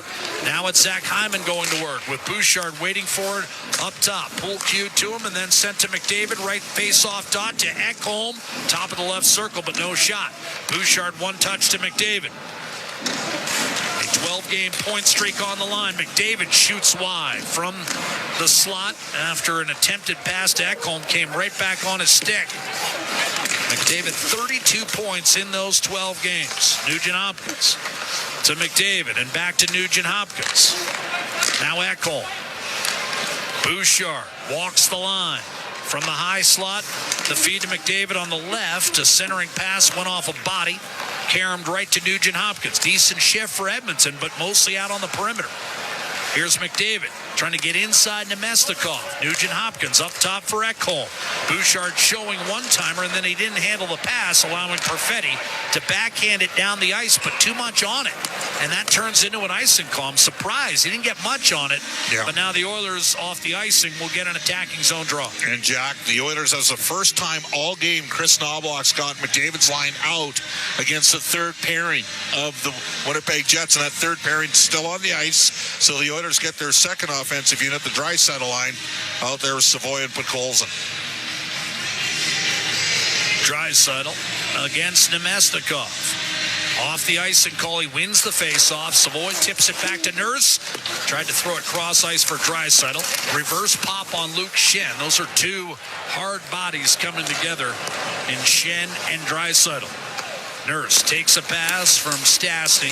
Savoy unable to thread it through. Stanley defending. A shot from a sharp angle off the pads of Hellebuck and Stastny to Savoy. Winnipeg a little sloppy in its own end. Now Velarde calmly serves it off the boards, and this will trickle inside the Oiler line, but not too far. Draisaitl a blind pass that he gets away with, but Nurse had his pocket picked by Velarde, and now Connor tried to return to Velarde, and that was intercepted by Draisaitl, who this time puts it right on the tape of Savoy. Now Podkolzin left wing across the line. Double teamed by Kyle Connor, and now it's Velarde. Connor ended the one playoff series between these two hockey clubs. That was 2021. A hard hit on Scheifele by Riley Stillman. Shook the puck free at the Edmonton line, and here's Roslovic building speed. Up to Trent Frederick. He'll drop it off the boards. Roslovic pulls up. Beneath the circle now, taken out by Peon. Coming over on Morrissey is Frederick to work him over. And now it's pried loose by Matthias Janmark. Couldn't do much with it. And Connor able to nudge it back through center. Emberson on to Roslovic's stick. 6 minutes gone by, second period. Still bagels on the board here in Winnipeg. Peon denied Edmonton. A pass in deep, so Morrissey will skate it up to center and feed it down low. Ekholm hard around the boards for Matthias Janmark. During this 5-game losing streak, the Jets have been frustrated offensively. Just 10 goals scored over the 5 games. Janmark. And tonight they've been repeatedly denied by Pickard. Peon backhands it ahead for Nyquist. He has some room. Leaves it for Toews. Open in the middle. Toews gets it back and then Fan. And now we've got a 2-on-1. Ekholm and McDavid. Schenn back. McDavid left circle. Waits. Back door. And it went off Schenn's skate and out. Ekholm could not get there, and now it's flipped the other way. Niederreiter, reshot off the rush. Taves denied by Pickard. And now it's Zach Hyman up to McDavid. He breaks around Sandberg with a lunging play, knocked it off his stick. He had one chance, Bob, and he delivered. Oilers had too many men out. Jack, the Oilers got away with too many men for more than 10 seconds. Here's Lowry in the corner against Darnell Nurse. Oilers can't clear initially, and now Nurse off a stick. This won't be icing. What a chance, though. McDavid across to Ekholm. It went off Schen's skate and just missed the far post, but out of the reach of Ekholm. So a fortuitous bounce for Winnipeg. Stastny able to boot it up the right-hand side off a dump in by Winnipeg. Get it back from Lazar, and the outlet completed to Darnell Nurse, who shoots it in from center. Now Stanley will give way to Gabe Velarde. The puck comes back to him. Stanley at 6'7". Up to Mark Scheifele, and now center ice. Max Jones takes over for Edmonton and backhands it indeed. Hellebuck off that dump. It's Stanley, a turnover, score! Max Jones with his second goal as an Oiler. Tucks it short side. Dead giveaway. Stanley, and Max Jones gives Edmonton a 1-0 lead. Well, a malfunction at the junction, but it was Curtis Lazar in on the forecheck, and he gets a piece of Logan Stanley, and he pukes the puck up, and it goes right to Max Jones, who beats Connor Hellebuck short side. Unassisted marker, 8 minutes into period 2. Jones with his first of the year. Lazar, a bit of a bump on Stanley, and the puck comes free, and Hellebuck not hugging that post. And Max Jones rewarded, I think, Bob, for the best 7 games, certainly consecutively, that he's played as an Oiler. Yeah. He has been impactful, rewarded. Off the draw, Scheifele to Kyle Connor in front. Velarde is shot, and that was tipped up over top by Matthias Ekholm. Taken off the glass. The Jets try to find the puck. They can't do it. It's sent across by Podkolzin to center ice. Here's DeMello up the right-hand side. Max Jones, after 28 scoreless minutes, gives Edmonton a 1-0 lead. And the Oilers are 9-1-2 on the road this year when they get that first goal. Scheifele was chopped down by Bouchard, and this will be a third Winnipeg power play on the night. Remember, the Oilers have not been on the power play yet, and they've been at 43% over the last 14 games. So no doubter. Trip on Scheifele by Evan Bouchard. Time 8:35. We're back with the Winnipeg power play in just a moment. But Max Jones has given Edmonton a 1-0 lead. And this is Sport Dealers NHL Hockey, the Oilers Radio Network. From the first time on skates to wearing a special jersey passed down through generations, Sentinel Storage is here for you. Store your sports gear to create space for all life's adventures. Try 4 weeks free at sentinelstorage.ca. Proud partner of the Edmonton Oilers. Hey folks, Paul Brandt here. Around these parts, we work hard, play hard, and we demand the best. Sometimes you need a truck that's a cut above. The Ford Super Duty. Tough enough for any job with the style and luxury you deserve. It's as powerful as it is refined, with cutting-edge features that make every drive a pleasure. In short, this ain't your everyday pickup.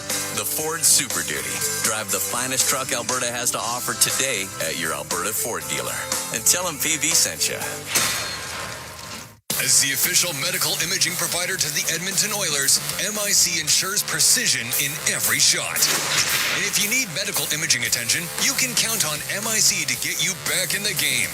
Whether it's a classic wrist shot, that is, X-ray, soft tissue scan, or advanced imaging, MIC provides timely and expert diagnosis. So go where the pros go and book an appointment at any of their 15 convenient Edmonton and area locations. Learn more at mic.ca. From the first time on skates, gear to create space for all life's adventures. Try 4 weeks free at sentinelstorage.ca. Proud partner of the Edmonton Oilers. Listen on air, online, and on the Radio Player Canada app. This is the Oilers Radio Network. Turnover by Logan Stanley leads directly to a tap-in for Max Jones. And while Stanley ponders his fate, it's a 1-0 lead for Edmonton. But now Winnipeg power play, it's third of the night. Stastny dashes over, knocked it away from Nyquist, protected at the line for a moment, and then poked away from Velarde by Savoy. That was good recognition by Savoy that Stastny had Winnipeg in trouble as far as keeping that puck in the zone. Put Colson out there now with Stastny, Nurse, and Janmark. Scheifele races in down the middle, leaves it in the right-hand corner, played up top for Velarde. Here's Kyle Connor. Gets it back from Nyquist. Now Morrissey. Sends it over to Mark Scheifele. Morrissey, an offensive outburst the last 3 years. And again, top 10 scoring this year. Connor, a one-timer, top of the right circle, a save made by Picker. He's 7th in defenseman scoring. Evan Bouchard is 3rd. Kyle Connor, top of the right circle. Napa Auto Parts penalty kill. Looking to make it 9 in a row. Here's Connor. Snapped up top for Morrissey. One-timer! And that was blocked. Scheifele could not get it on net, and it came out to the red line. Morrissey with 40 seconds left in the penalty to Bouchard. Up to Gus Nyquist. Protecting on the left half boards. Kyle Connor. To Morrissey. Top of the right circle. Kyle Connor dishes. One-timer Scheifele stopped by Picker. Scheifele will give it up for Morrissey. Across to Connor. Now Morrissey. Connor. Multiple seasons. 30-plus goals. Scheifele in front. Velarde, a backhander denied by a splayed-out Calvin Pickard. He got it with the right pad. Here's Connor from the face-off on a shot. Another save made by Pickard, who's been peppered tonight, but thus far perfect on 23. Nurse. And Stastny grapple for puck possession. Penalty is over. Bouchard out of the box. He beats Morrissey, who fell down. Bouchard in on net. Denied by Connor Hellebuck. Tried to chip it 5-hole, and Hellebuck made the save. Here's Lowry, a 3-on-2 for Winnipeg into the offensive zone. He was knocked off balance, turned it over, and now McDavid and Draisaitl are in full flight. McDavid, left circle. Draisaitl spins, a backhander sent wide, and he's drawn a penalty against Dylan Sandberg. Bouchard to Ekholm. Pickard going to the bench, touched up by Lowry, and now the Oilers will go to the man advantage for the first time tonight, just having erased a third Winnipeg power play. The Jets have outshot the Oilers by a better than 2-1 margin, but now Sandberg trudges to the box. A trip on Leon Draisaitl. And with the score 1-0 Edmonton, the Oilers look to extend on the other side. This is Ford Dealers NHL Hockey live from Winnipeg, the Oilers Radio Network. If you ever find yourself needing collision repair, CarStar is here to help make accidents unhappen. Any make, any model. That said, there are some accidents CarStar can't make unhappen, such as accidentally waking a hibernating bear, accidentally biting into a raw habanero pepper, accidentally throwing a frisbee at a beehive. CarStar, Canada's trusted collision repair expert, is here to make car accidents unhappen. For a location near you, visit carstar.ca. Can an energy provider make you feel carefree? We think so. Because who doesn't like to be surrounded by good energy? Great rates, always. Gimmicks, never. Perks that reward your loyalty and energy experts who know what's what. Carefree just feels good. Encore by Emcor, your carefree electricity and natural gas provider. Customers are free to purchase natural gas or electricity services from a retailer of their choice. For a list of retailers, visit ucahelps.alberta.ca or call 310-4822 toll-free. Blue-collar work deserves big dollar perks. Get a heavy wallet with Heavy Metal Equipment and Rentals. Heavy Metal Equipment and Rentals is always growing.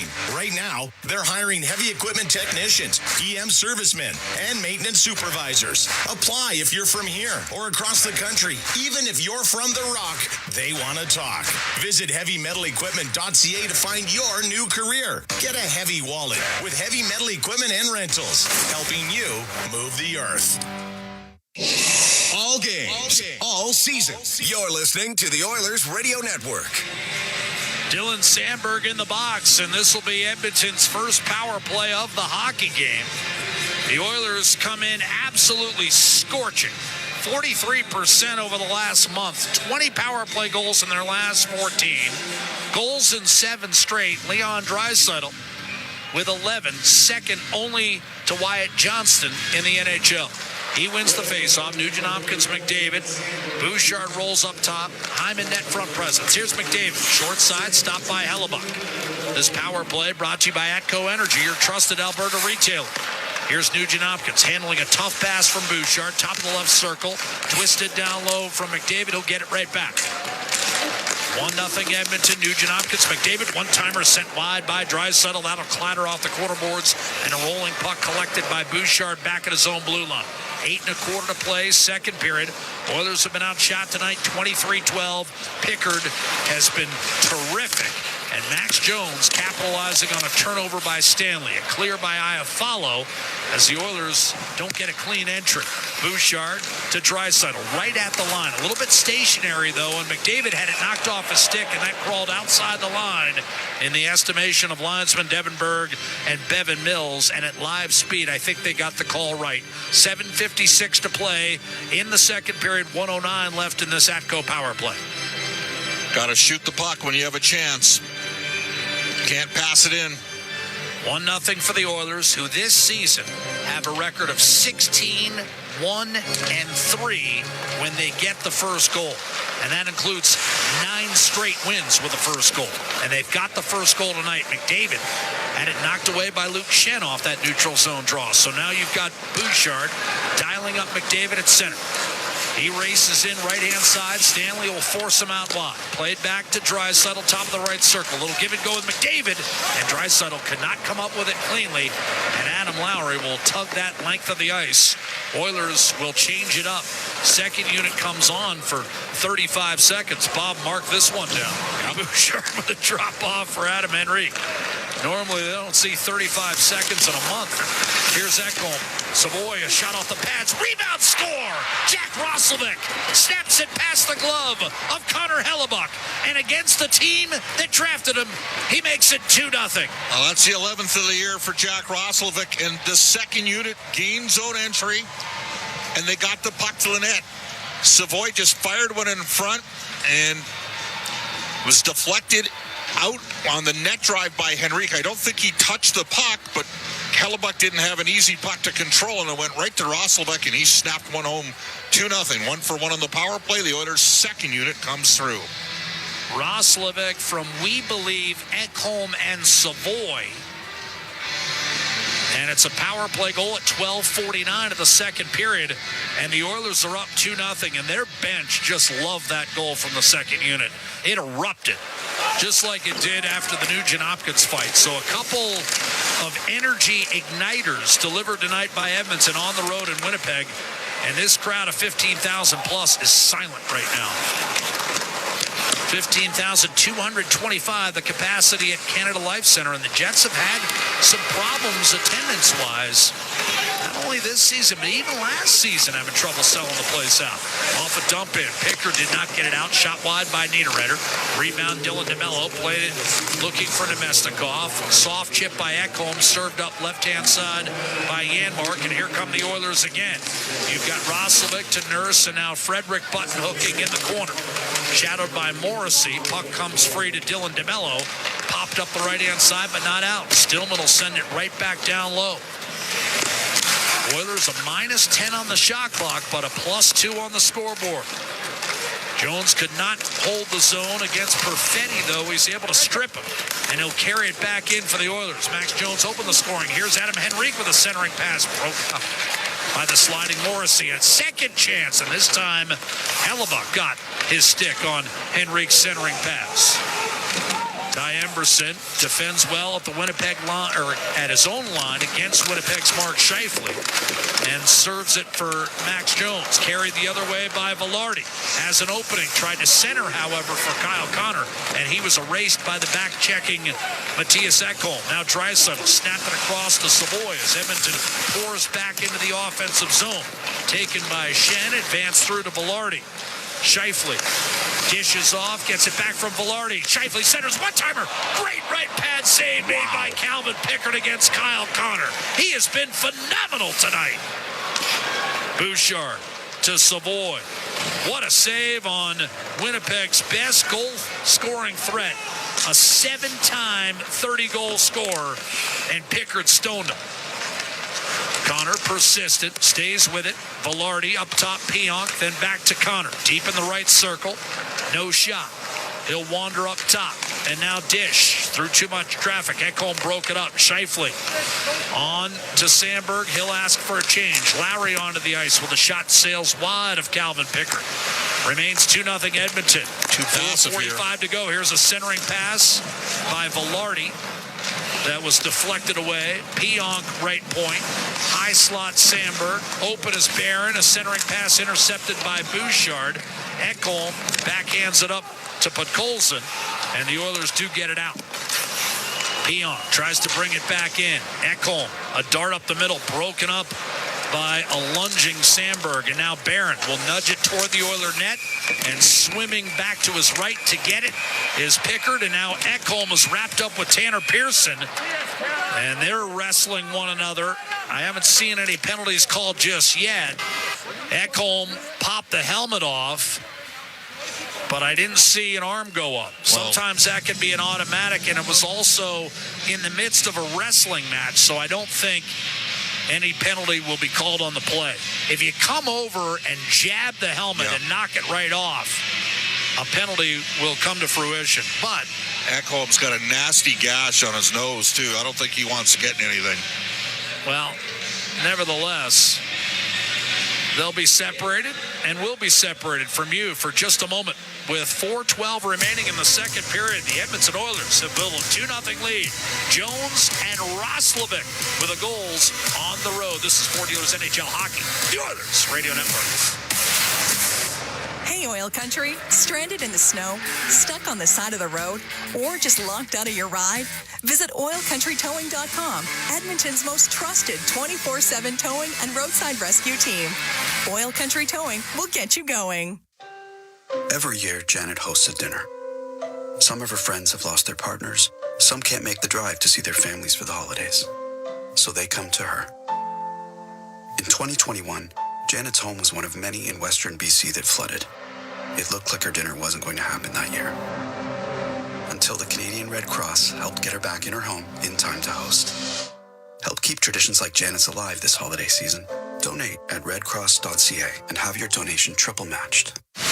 To the fans who bleed orange and blue, never miss a game, and are always on the edge of their seat. Show your passion for the Oilers and cheer on the team at Molson Oilers Game Day Live. Attend throughout the season for your chance to win 2026-27 Edmonton Oilers season seats.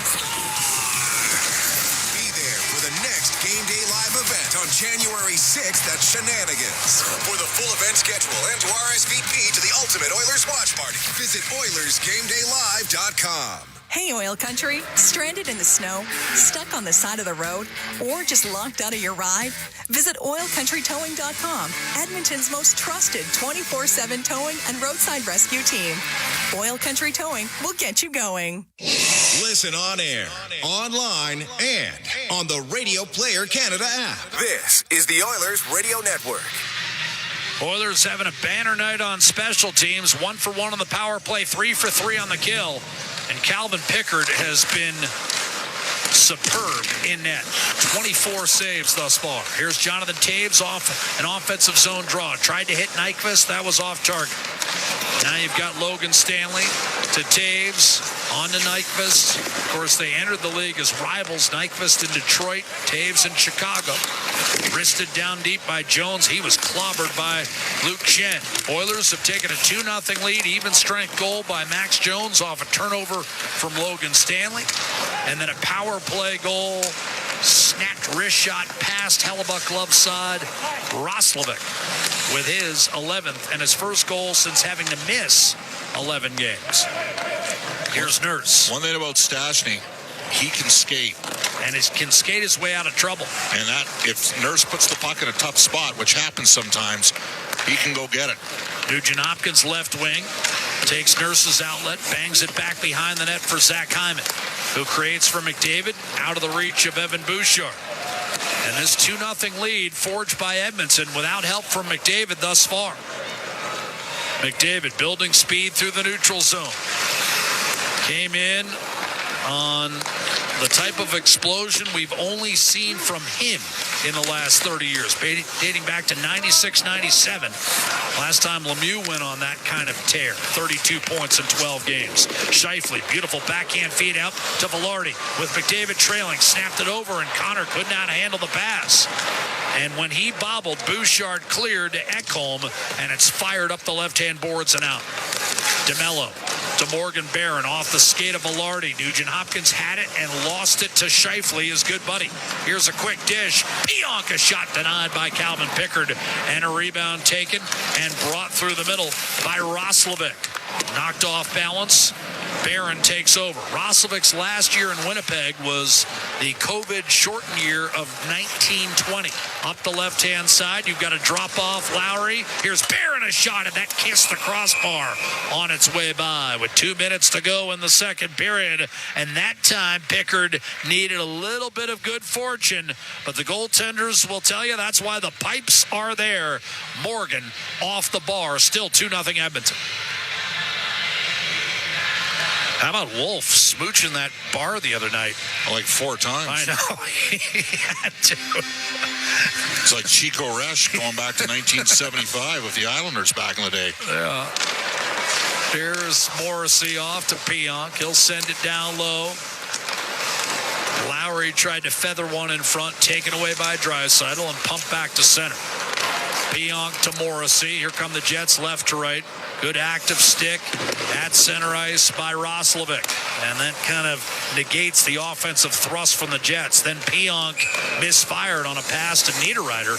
And that little token pressure by Roslovic leads to an icing call against the Winnipeg Jets. And here comes Edmonton's top line for an attacking zone draw at a critical juncture here. 90 seconds to go in the second period. Jets are a frustrated hockey club. To give up one here would be demoralizing and may be the death knell for Winnipeg. They're loading up. Draisaitl, McDavid, Hyman, Nurse, and Bouchard. I think Chris Knobloch's thinking exactly what I'm thinking. You get one Reeves, and that rocket ends up out of play on a deflection. I think it was tipped out by Hyman, but that's a good shift by the Jets against Edmonton's top unit. They actually had them on the ropes. Yeah, Connor McDavid with a quick little interior pass in his D zone and nearly got stripped and sent the Jets with a point-blank look. Edmonton needs to survive this final 40 seconds here. Jack, the Jets have had a good pushback here over the course of the last probably 3 minutes. 5 straight losses for Winnipeg, 1 win in their last 9, 6 in their last 24. Following a 9-3 start, here's a knockdown, and Velarde hard to the net, and his shot ends up being deflected by Pickard out of play with 31 seconds to go in the second period. Oh, that was a great knockdown by Velarde. Absolutely. But we're in a situation here where... Actually, it was Scheifele who swatted that to Velarde and created the chance. I got to tell you, got Stillman on the ice here with Emerson in the final minute against the Minnesota Wild. The Oilers gave up a goal. A little surprised these guys are out here. But off the draw, Janmark comes away with a puck. No problem for Edmonton.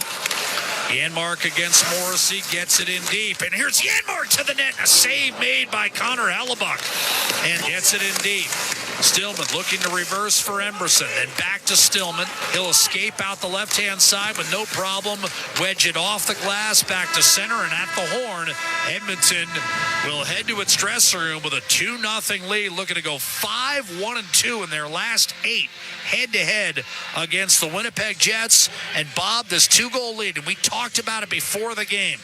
Could they find some depth scoring? And indeed they have. Jones and Roslovic, 2 goals from the bottom 6. That has ignited the club. And so, for me, did the fight with Nugent Hopkins back The fight for Nugent Hopkins doing a little things, which was a big thing.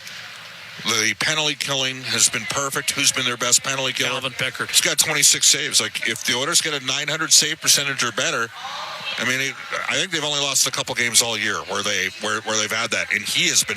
This has been Pickard's best performance for 40 minutes close. So far, and the fact that they're sitting up 2-0 in a game without a point from McDavid or Draisaitl. good spot to be in. Considering that coming in, those two players had combined for 57 points in the last 12. Again, an outburst we haven't seen from a duo since Lemieux and Yager back in 96-97 for the Penguins. I mean, that was only 4 or 5 years removed from the height of scoring in the NHL. Correct. The 92-93 season is the highest scoring season in NHL history. Yeah, and we're in a scoring era now where... it's gone back up. Absolutely, and there's not as many quality goaltenders out there. But regardless of that, we have seen quality goaltending from Calvin Pickard, and he's made the saves on some tough guys. Most notably, Kyle Connor with a spectacular right pad save. Jonathan Taves in tight back in the first period. And Calvin Pickard and the Edmonton Oilers, as a result, lead 2-0 heading to the final 20 minutes. Despite a 26-13 disparity in shots, including 11-4 in that second period. But the Oilers, nothing if not opportunistic. They've gotten one juicy turnover out of Logan Stanley. They cashed it in. Max Jones unassisted. And they've gotten one power play and converted. Jack Roslovic against the team that drafted him in the first round back in 2015. And as a result, it's Edmonton 2, Winnipeg no score after 40 minutes of play. The Oilers this year have not lost a game in regulation when they lead after 2. They'll look to close it out and head home potentially with a share or sole possession of first place in the Pacific. That's upcoming, but first things first. It's Rob Brown and it's Brendan Escott. That's next through 2 periods. The Oilers by 2 on the road in Winnipeg with Ford Dealers NHL Hockey. The Oilers Radio Network.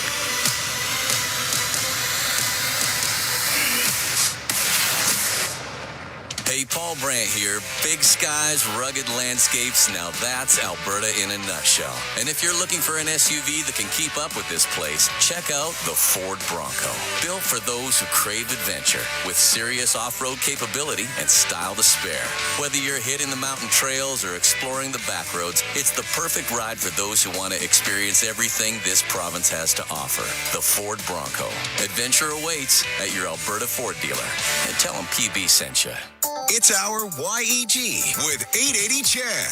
Laying the groundwork for a home refresh, the Edmonton Renovation Show returns to the Expo Center January 30th through February 1st. Hit 880 Chad for your chance to hammer past the box office. Then enjoy a gripping exploration of the American dream as Death of a Salesman captivates audiences at the Citadel Theater January 24th through February 15th. Click 880ched.com for your chance to win. For details on these and more events, visit 880ched.com. This is At the Intermission on the Oilers Radio Network. Normally they don't see 35 seconds in a month. Here's Ekholm. Savoy, a shot off the pads. Rebound score! Jack Roslovic snaps it past the glove of Connor Hellebuck. And against the team that drafted him, he makes it 2-0. Which is where we sit after 40 minutes of play at Canada Life Centre. That's your highlight zone, brought to you by Century Casinos. All in, all games, all season. Century Casinos with 3 great locations in Edmonton, St. Albert, and next to Edmonton International Airport. Welcome to the Winners Zone. Rob Brown is with us tonight, of course, and I'm wondering what, Rob, you thought of that middle frame there, a middle frame that, again, was Calvin Pickard's written all over this game. Well, I think what we've seen through 40 minutes, the Winnipeg Jets have been the better of the 2 teams. Calvin Pickard has been the better of the 2 goaltenders. The Jets lost the game the other night against Minnesota. That they were the better team throughout the night. Took a Roslovic, who was the hottest Oiler for a while, gets a goal when he has all the time in the world. So the Oilers did not have a good second period, but they took advantage of the 2 opportunities they have, and now they have a chance to win a hockey game on the road and feel pretty good about themselves, and certainly feel pretty good about the effort that Calvin Pickard has given them. Yeah, it's about quality of chances tonight, not quantity, because Edmonton had 4 shots, as listed here on NHL.com. 4 shots in that middle frame, and 2 of them went in. So, I think I tried to ask you in the previous intermission just about how you get to a goaltender like Connor Hellebuck, and they've had no problem doing that with depth scorers, as Bob and Jack highlighted there in the end. Well, they got to him with depth. I mean, Connor Hellebuck had no chance on the first goal. I have no idea what Logan Stanley's doing. He has the puck behind his own net. He took it there, and there was nice pressure by Curtis Lazar. Good on him. Max Jones going towards Stanley as well, but there's no team play or no team outline where you say, okay, if you feel pressure, throw the puck in front of your own net. So Logan Stanley, eat the puck, throw it around the boards, flip it into the corner, do anything except pass it in front of your own net. Connor Hellebuck can't see where the puck is and actually gets there. And unfortunately for Mark Scheifele, he deflects it over. That is just a terrible play, but good forecheck. Curtis Lazar just decided, I'm going to continue. I'm not going to back off. I'm going to be aggressive. Curtis Lazar has earned every minute he has got from the Oilers this year. He creates that goal. And then on the second goal, Savoy just fired the puck on net. The Oilers' second unit on the power play rarely gets ice time. And I know that just before the goal call, Jack Michael said 35 seconds in a month is pretty good for the second unit. And they simplify. And they just threw a puck on net. The rebound comes out, and Jack Roslovic has all the time in the world. And when a goal scorer gets that much time, I don't care who the goalie is. I like the goal scorer's chance, and he puts it in. So this was a period or a game thus far that the Oilers have been second best at times, but Calvin Pickard has just given him a fantastic start, and he needed one. I thought we had the heavy lift before the game, and I said it was Calvin Pickard. He needs to have a good night for a couple of reasons. One, for the team, and two, for his own personal success so that he can stay in the conversation as this team goes forward. Through 40 minutes, I don't know what the stat is for goals that he saved that should have gone in. Plays. So when you look at salting this one away, when you look at locking this down, you don't want to rely on your goaltender to have to kick the way that he has been. Is there anything you'd like to see them adjust here heading into the third period? Well, I think the Oilers' puck management at times has not been great. A great example, face-off near the end of the game, a weak shot up. I think Stillman tried going out. Now, it was a nice play by Scheifele keeping it in, but that's got to be hard off the glass. You can't just flip it. Two players are too good. It kept in, and Velarde had a fantastic chance to pull within one. So Oilers' puck management is going to have to be important, and make sure no sticking infractions, no trips. I know that Bouchard didn't try to trip Scheifele, but he put his stick in a bad area. The Jets have not scored on the power play, but they've created a lot of chances, and Calvin Pickard has been very good. So stay out of the box, and puck management will be very important here in the final 20. All right, that's our Rob Brown. More from Brownie in the post-game show coming up. 780-451-8800 is the number to get a text message in if something comes to mind over the course of the game. You get it there. We will talk about it in the post-game show. Happy to do that. We'll come back with the out-of-town scoreboard. We are at the intermission, and this is your Ford Dealers NHL Hockey on the Oilers Radio Network. When the Oilers are on the ice, the big hits are a part of the game. But they shouldn't be a part of your drive. If you've been injured in a car collision, let James H. Brown & Associates and their over 200 years of combined injury law experience help you. Locally owned and proud Edmonton Oilers fans, James H. Brown & Associates is ready to support you with their unrivaled experience, unrivaled results, and unrivaled commitment. When accidents happen, head to jameshbrown.com. The Edmonton Oilers Community Foundation 50-50, presented by Rogers, is back and better than ever. With more early bird prizes, bonus raffles, and million-dollar jackpots, the largest 50-50 in professional sports can change your life forever. And every ticket purchase helps more kids, more families, and more communities in need than ever before. Get your 50-50 tickets now at EdmontonOilers.com and help make OilCountry a better place. Who knows? You could be Alberta's next millionaire. AGLC license number 744517. Zach from EPCOR here. When winter rolls in, my family's outside skating, tobogganing, and enjoying the season. But stormwater ponds aren't the place. These ponds protect our neighborhoods from flooding year-round. Even in winter, the water keeps moving under the surface, making the ice unpredictable and unsafe. Edmonton has safe spots to skate and sled, like my favorite, the Rundle Park Iceway and Toboggan Hills. Stay back, stay off, stay safe. A note from your neighbors at EPCOR. This is Global News at the second intermission. I'm Zach Ferguson.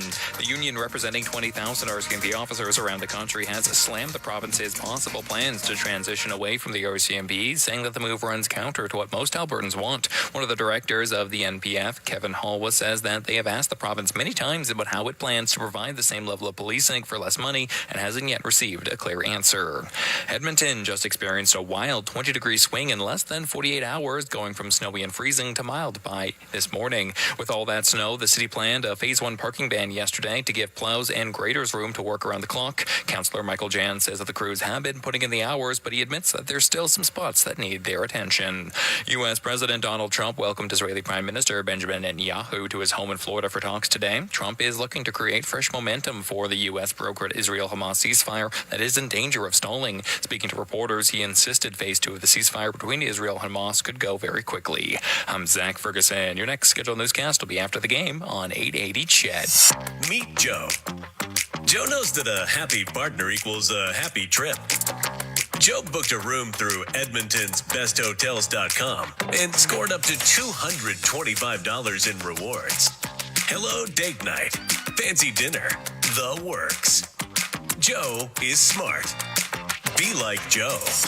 Visit EdmontonsBestHotels.com to book your next stay in Edmonton.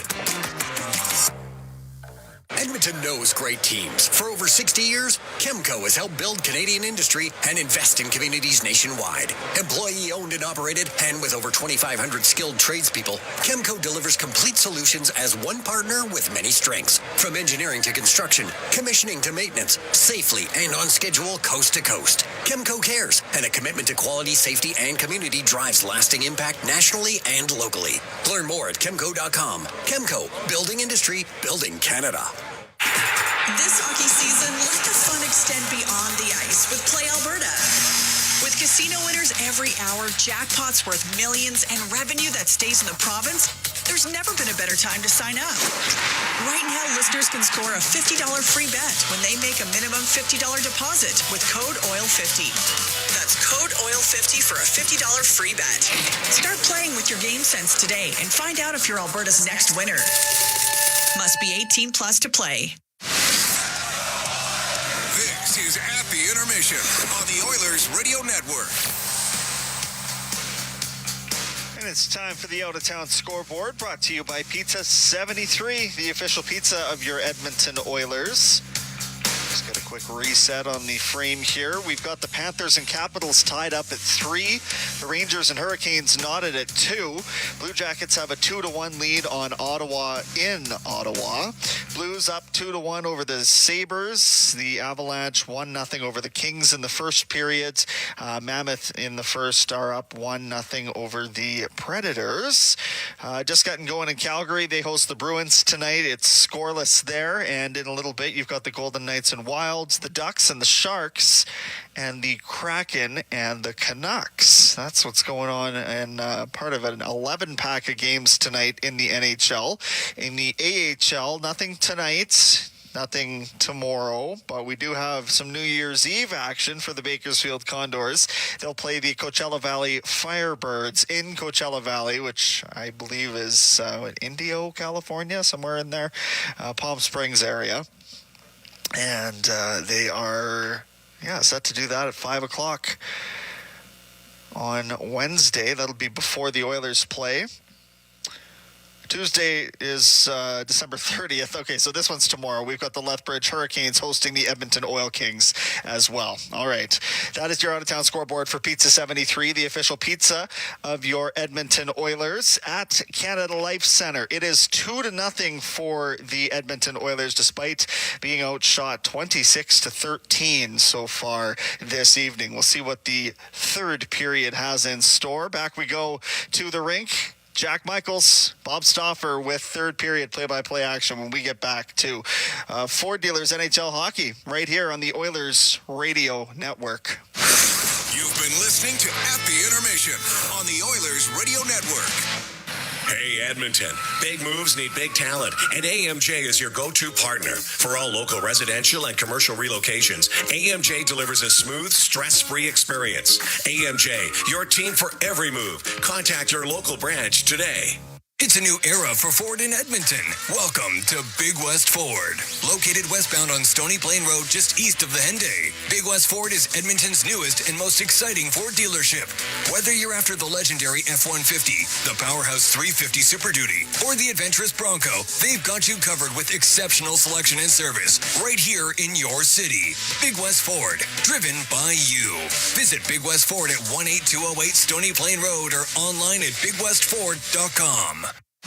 To the fans who bleed orange and blue, never miss a game, and are always on the edge of their seat. Show your passion for the Oilers and cheer on the team at Molson Oilers Game Day Live. Attend throughout the season for your chance to win 2026-27 Edmonton Oilers Season Seats. Be there for the next Game Day Live event on January 6th at Shenanigans. For the full event schedule and to RSVP to the Ultimate Oilers Watch Party, visit OilersGameDayLive.com. Edmontonians, do you bleed orange and blue? Delve into the heart of everything Oilers with Oilers Now. Only on 880 CHAD. Tune in weekdays from 4 to 6 p.m. Bob Stauffer delivers the inside scoop with exclusive interviews, expert analysis, phenomenal guests, and a few surprises. Don't miss a second of the conversation. Discover the heartbeat of your Oilers on 880 CHAD, the official voice of the Edmonton Oilers. Hey Edmonton, big moves need big talent, and AMJ is your go-to partner. For all local residential and commercial relocations, AMJ delivers a smooth, stress-free experience. AMJ, your team for every move. Contact your local branch today. All games, all season. You're listening to the Oilers Radio Network. We welcome you back live to our Legacy Heating and Cooling broadcast booth for the third period, where the Edmonton Oilers are going to close it out on the road in a game where they've been outshot by a 2-1 margin, 26-13. But Max Jones unassisted, Roslovic on the power play, which has now scored in 8 straight games, and it's 2-0 as we begin the third with a Draisaitl face-off win. Puck into the high slot for Ekholm, whose shot hits Vasily Podkolzin. Pickard, 26 saves through 2 periods. Draisaitl a shot top of the right circle that's blocked. Rebound, Karam's out to Bouchard. He'll wheel it around to Ekholm. Driven down low, Podkolzin around the boards. Bouchard tried to step up. Connor couldn't get it out. And a shot that was sailing high and wide by Draisaitl is snared by Hellebuck. 30 seconds into this third period. Edmonton leading 2-0, looking to deal Winnipeg a 6th straight loss. So Janmark up with that line. Savoy off the line with Draisaitl and Podkolzin. He had a couple turnovers after he got the assist on the power play goal. And Savoy and Roslovic at times have had a little bit of chemistry, Jack. So I wonder whether or not that's the thought process of that third line. Face-off win for Lowry. Right-hand side, Neil Pionk, and that slithers all the way through and turns into an icing call. So, I mean, they have stayed straight hard match the entire game here. Roslovic against McDavid. Obviously, Lowry against And it's worked. I mean, McDavid is not on the score sheet. No.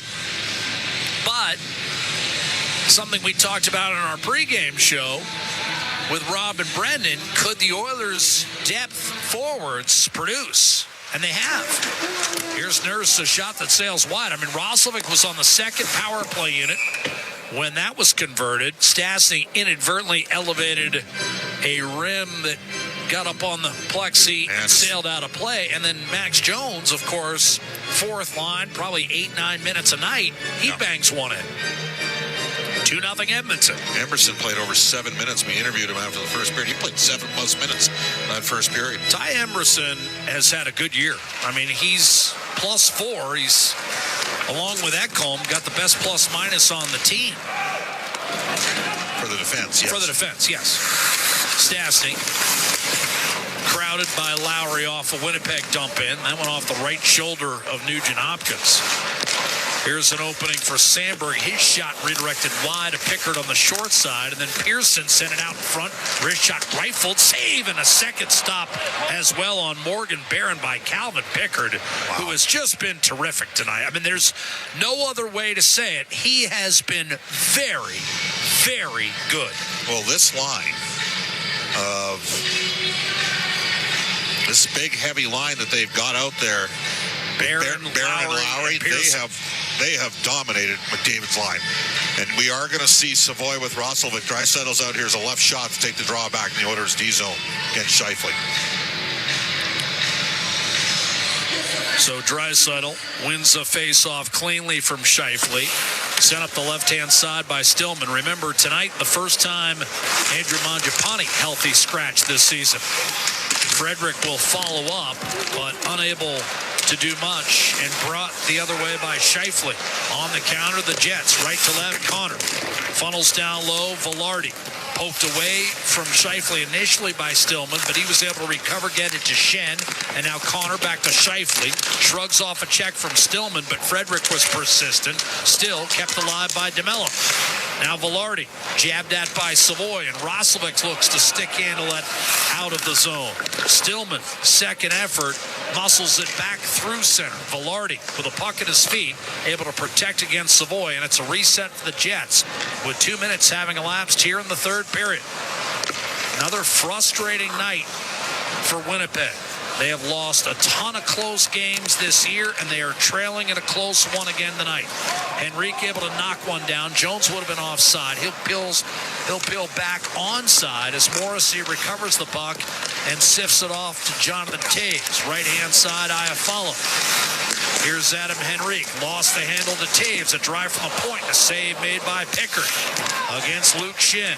Here's Perfetti off, and a blast by Stanley. Painful block delivered by Curtis Lazar, and that forces the Jets all the way back. Jones crowding Hellebuck as he delivers a pass to Stanley.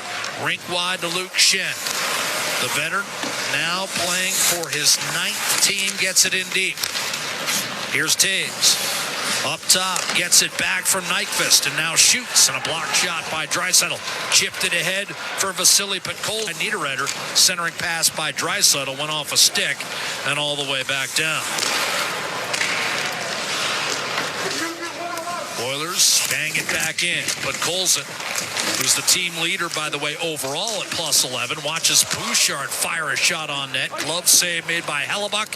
The rebound iced by the Jets. It's icing Winnipeg, and it's nearly 4 minutes off the clock here in the third period, with the Oilers still leading 2-0 despite being outshot handily tonight, 29-14.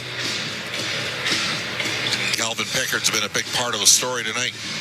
I think the Oilers have been marginally better than they were on the night I'm referring to, but this is reminiscent thus far of the game at the Garden in mid-October. Nugent Hopkins under control, feeding McDavid. Down low, Hyman had it and lost it. Popped off the stick by Nemestikov. Stanley and Sandberg to challenge defensively to break up the cycle. Bouchard initially held it in. Niederreiter slashing at it, and finally Nyquist clears back to center. McDavid off to Ekholm. Inside to Hyman. Brushed off his stick by Sandberg. A rare situation where there's no Lowry on the ice, and Nugent Hopkins off a centering pass hit the goalpost. Beautiful feed, and Nugent Hopkins right on cue. Bouchard pounds on net, and a save made by Hellebuck. And that's what happens, I guess, Bob, when you don't have Lowry on the ice against McDavid. He's able to create, and Nugent Hopkins drilled one off the iron. A real nice play by Zach Hyman, and RNH does a good job picking that puck up. But it's set up by that little short pass from McDavid to Hyman. Buys him a little bit of time and space. Yeah, absolutely. You're worried so much against split coverage there, and Hyman had a clear lane and hit Nugent Hopkins perfectly. Hits the pipe. That might have saved the Jets. Right now it's 2-0 Edmonton, and you feel like next goal will dictate potentially the outcome of the game. Kyle Connor against Frederick. Jets struggling confidence-wise. Here's Frederick from Roslovic. Tried to curl inside. Couldn't do it against Kyle Connor. And now the Jets move up ice. Velarde sends Connor in. Scheifele out to Morrissey. Top of the left circle for Connor. Played back to Morrissey. Shadowed by Savoy. Shot Pionk wide of the net. Rebound, live hop off the end board. Scheifele. He'll drop for Pionk. Get around Frederick. Interior pass. Shifley, a backhander off the pads of Pickard. And the nice play by Stillman to paw that puck down and ahead to Frederick. He'll gain the line and snap one on net. That Hellebuck kicks into the corner. Frederick has his own rebound. Up top, shot on net. Nurse. Save Hellebuck. Rebound forced off the stick of Lazar and carried up the center by Tanner Pearson. He'll bang it in deep. Tanner Pearson now on his 6th different NHL team. Max Jones ridden into the boards by Barron. Lowry to Barron. Centering pass off the pads. Backhander score. And Lowry finally beats Pickard. And Winnipeg has life. It's 2-1. That's Lowry's 2nd goal all year in his 25th game played. Well, the Oilers had the puck, and Max Jones got angled off. Real nice play by Morgan Barron. He flipped it in front. Loose change rebound, and putting it home was Adam Lowry. Adam Lowry had significant off-season surgery, missed the first month, struggling to keep up, hadn't scored since November the 18th. And he snaps a 17-game dry spell with help from Morgan Barron. Here's a hard net front drive right off the faceoff by Janmark, denied by Hellebuck. From the right side, Janmark barreled in. Here's a blast by Ekholm. Ends up on the stick of Podkolzin. Out there with Janmark and Draisaitl, and then wristed it around the boards too hard for Bouchard to handle. In many ways, Morgan Barron has been Winnipeg's best skater. He has. Here's Janmark. Threaded through to Draisaitl. Podkolzin sent it around the boards. 2-1 hockey game.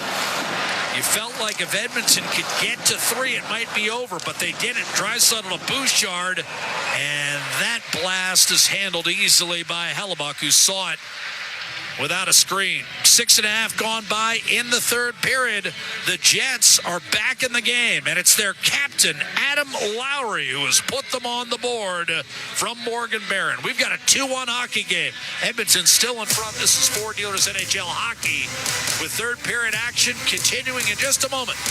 The Oilers Radio Network. At Sobeys and Safeway Liquor, they recommend pairing locally distilled spirits and their ice-cold beer selection with... And Oilers win! Sobeys and Safeway Liquor, proud partners and fans of the Edmonton Oilers. Please enjoy responsibly. Hey, Paul Brandt here. You know, Alberta's a special place. From the Rockies to the Plains, it's a land of hard work and big dreams. If you're going to tackle it all, you need a truck that can keep up. That's why I can't say enough about my Ford F-150. It's more than a truck. It's a partner. Rugged toughness, serious capability, and smart features that make your life easier, like available Pro Power onboard. The Ford F-150. Get yours today at your Alberta Ford dealer, and tell them PB sent you. Every year, carbon monoxide poisoning kills over 300 Canadians and hospitalizes many more. Carbon monoxide has no smell, taste, or color. But protecting yourself and your family isn't hard. A properly functioning carbon monoxide alarm can detect carbon monoxide and alert you to the danger. We've created... And Oilers win! Sobeys and Safeway Liquor, proud partners and fans of the Edmonton Oilers. Please enjoy responsibly. Listen on air, online, and on the Radio Player Canada app. This is the Oilers Radio Network. Connor McDavid preparing for an ozone draw. His Edmonton Oilers lead at 2-1 off that faceoff. Trickled on net. Hellebuck left it for Sandberg, and a drive by Bouchard after that puck did not get out. Skips wide. Rebound cleared to Lowry, who just scored for the Jets. To cut it to 2-1, Tanner Pearson cut off by Bouchard, funneled on net, and Pickard will squeeze. Calvin Pickard has been tremendous tonight with 30 saves, but now he could use a couple of energy-draining shifts by his hockey club to take some time off the clock and reverse some of the momentum. A little more life in the building. Yeah. Fourth line's back on the ice here for Edmonton. They just got scored on. Of course, they do have an even strength goal themselves on a turnover. Well, if gotten Lowry off the schneid. Cole Perfetti is the next guy up. Oh, don't say that. He's on the ice. Yeah. Well, he had, 19 and 18 goals the last couple of years. He only has 2. Here's a steal by Adam Henrique. Angled off brilliantly by Perfetti. Henrique himself has not scored a goal since October. Dylan Sandberg up to center. He'll snap it around the boards. Nurse redirects. Here's Perfetti. First real adversity of the game for Edmonton. Oilers have to dig deep. On the road, leading 2-1 against a desperate hockey club, trying to avoid potentially falling into last place by the end of the week. And they were in first place last year. I'm talking last place overall for the Winnipeg Jets. 30th entering tonight. Pionk into the zone. Shot by Perfetti off the side of the net. Rebound, Draisaitl. Perfetti had it snatched away by Janmark, and now Colson helps force it back to the Winnipeg line. Coming up on 12 minutes left in regulation. Jets with 1 win, trailing after 2 periods all year. Big hit, and actually Stillman went flying. Velarde took that shot pretty well. It was a glancing blow. Velarde thought he had drawn a penalty, none forthcoming. And here comes Draisaitl from Podkolzin. Jets have had 3 power plays tonight and failed to cash in any of them. Kyle Connor from DeMello into the zone. A snapshot off the glove of Calvin Pickard, who stopped Connor a couple of times tonight. DeMello to Morrissey. Down low, Scheifele. Lots of room and tried to feed instead. And Draisaitl broke it up. Thought Scheifele made a tactical mistake there. Clear by the Oilers. Connor carries back in. Scheifele in the slot. Pushed one wide. Rebound Scheifele. I thought this was close to offside. Morrissey on the entry will give it to Kyle Connor. Little spin move on Matthias Ekholm, who then popped him into the boards. Connor took it well out to the point. A drive by DeMello sails wide, and the rebound cleared by Janmark. Oilers holding on right now, Jack. They need a momentum change in this game. It's been all Jets here in the last 4 minutes. That's what I was saying. They need pushback shift. Here's Niederreiter into the offensive zone. Nyquist turned it over, held in for a moment by Stanley. Now he'll back off. Roslovic, the stretch pass, intercepted. Nyquist, a wrist shot, and a kick save made by Pickard. Rebound Niederreiter. Nyquist with a good look in the slot, but not much of a shot. They'll send it back to the point for Neil Pionk. Snapped across Stanley. His drive gloved by Pickard. That is 34 saves for Pickard, and the Oilers are going to take exception to that late slash by Nito Niederreiter, who then flashed a left hand at Trent Frederick, and those two will be separated. Nito Niederreiter now in his 15th year. Boy, has he developed into a solid pro for the last decade. Islanders might have started him in the NHL too early, but he's been a valued pro for whomever he's played. Ryan Johansson and Niederreiter going 4th and 5th in the same draft year, both out of the Portland Winterhawks. Johansson more talent, but Niederreiter has stuck around longer. Fair assessment? Yes. Face-off right side of Calvin Pickard. Even during last year, Johansson was trying to get back in the NHL after there was the termination of his contract with the Flyers. McDavid off the draw. Pearson a backhander, and that was eaten up by Nurse, who almost gave it right back to him. Sandberg at the line, turned it over to Connor McDavid, and the Oilers will bust out left to right.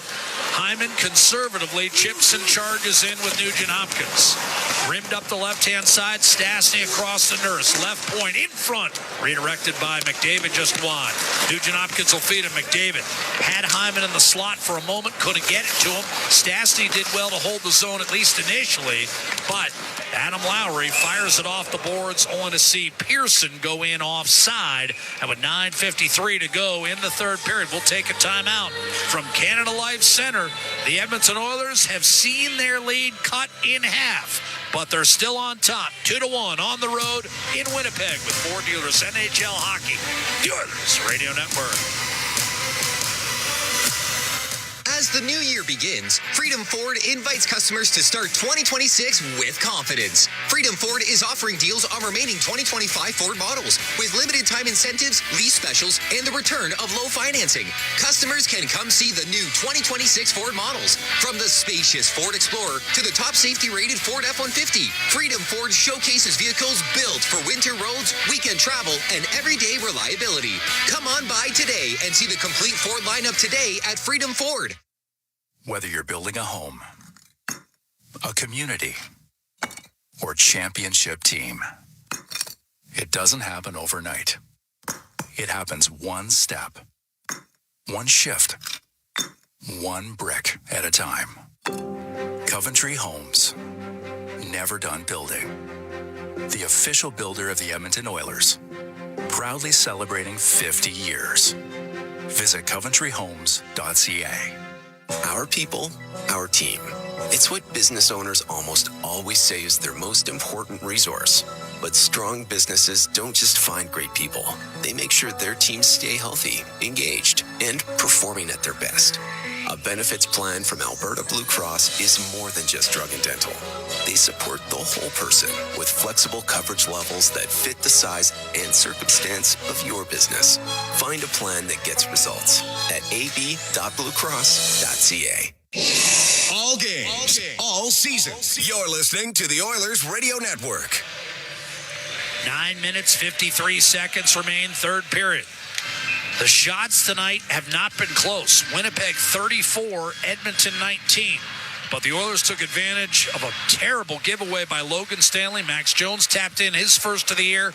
And then the only power play Edmonton's received tonight, the Oilers cashed in on. Perfetti over the line, a shot by Iafallo. Lowry has gotten one back in the third period after Edmonton scored twice in the second. There, you're caught up. And now we're live at the Canada Life Center with the puck being fished out by Stillman for a Jones clear to the Winnipeg line. The 8 straight games for the Oilers with a power play goal. First time that's happened since December of 22. This is an icing call on Max Jones. You want to take a stab on what the all-time record is for most consecutive games for a power play goal for the Edmonton Oilers? So, sorry, what's it at right now? 15 games? No, it's at 8. It's at 8. I'm going to say 15 games. 21. The 82-83 team that went all the way to the final before losing 4 straight to the New York Islanders scored in 21 straight games. There was more power plays back then, too. There's probably 5 power plays a game back then. Think about it. 4.5 to 5, I'd guess. Well, the Oilers have gotten just one tonight and cashed in on it. Roslovic from, at this point, Henrique in Savoy. They're going to say Henrique did touch that puck. Keep an eye on that moving forward. Whether that changes, we weren't sure whether Henrique actually made contact with the puck. Off the draw, Morrissey re-enters the zone for Winnipeg. A shot by Connor Sharpangle, shouldered aside by Pickard. Rebound, Scheifele. Winnipeg's top line out against Edmonton's fourth line right here. Scheifele shoveled up top. DeMello to Morrissey. Little drag move around Janmark. A shot that's caught cleanly by Pickard. And that's a good play by Pickard not to give up a rebound and allow Edmonton the chance to get a different matchup on the ice. Meanwhile, there's some real pushing and shoving with Jones and Scheifele. Henrique involved with Connor a little bit. And ultimately, everyone pried apart. No penalties called. 8:48 remaining, third period. 2-1 Edmonton. And sure enough, here comes Draisaitl and Nugent-Hopkins out together. And this, of course, just in case Draisaitl should be chased out of the circle, he's out there with Nugent-Hopkins and Janmark.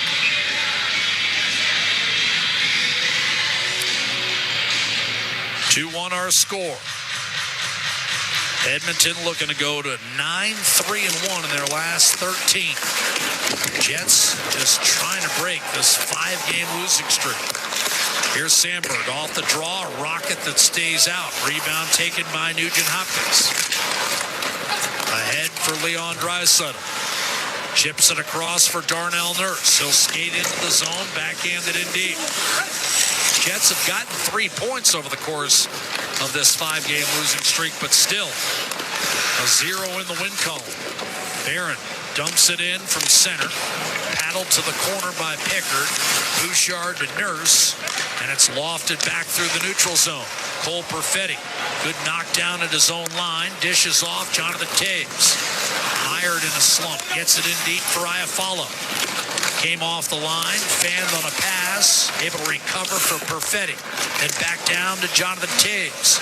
Tried to sneak an interior pass, but that was broken up.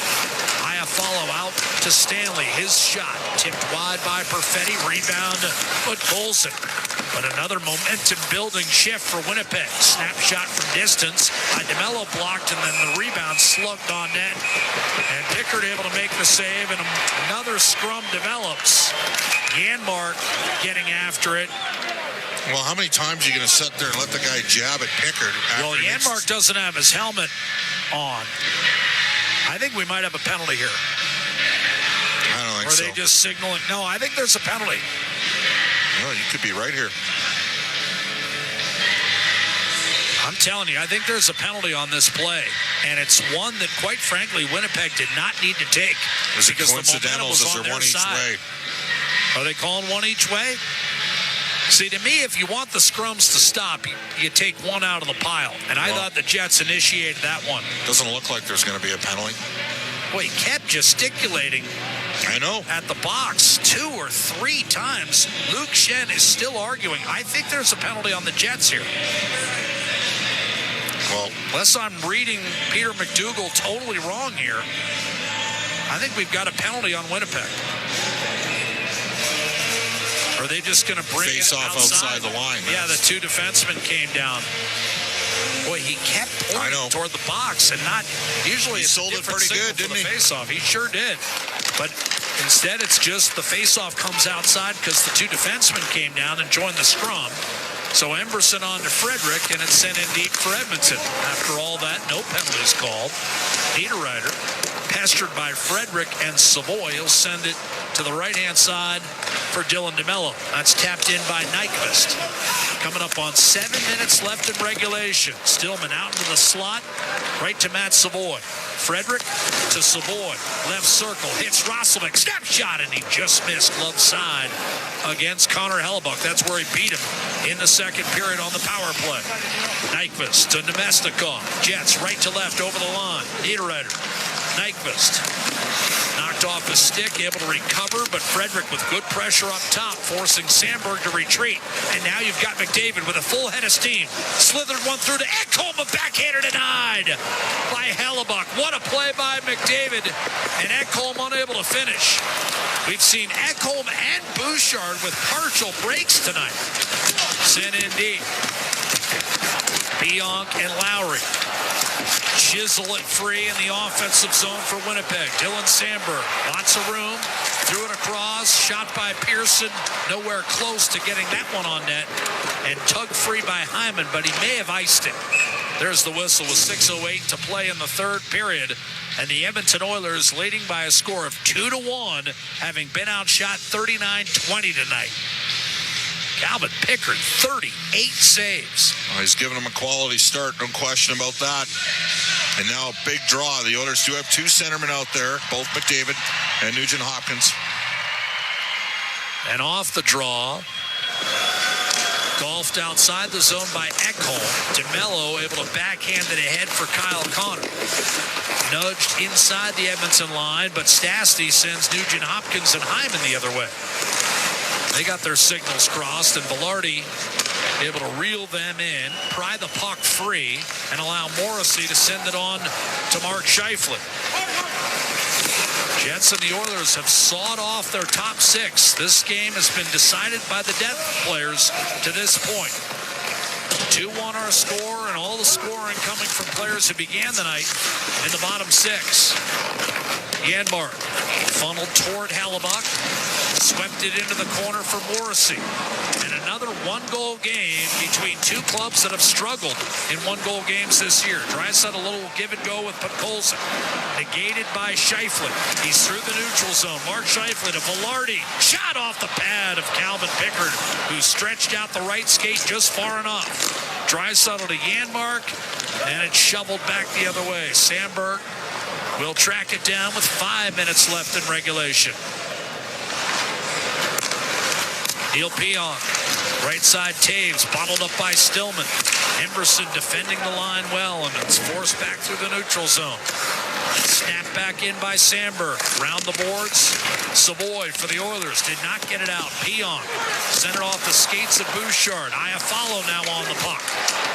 Chipped in front. Perfetti out of his reach. Bouchard to Roslovic as it's out of the zone. Bouchard tried to roll one ahead for Savoy, just out of his reach. Shoveled back into the corner where Pionk was waiting.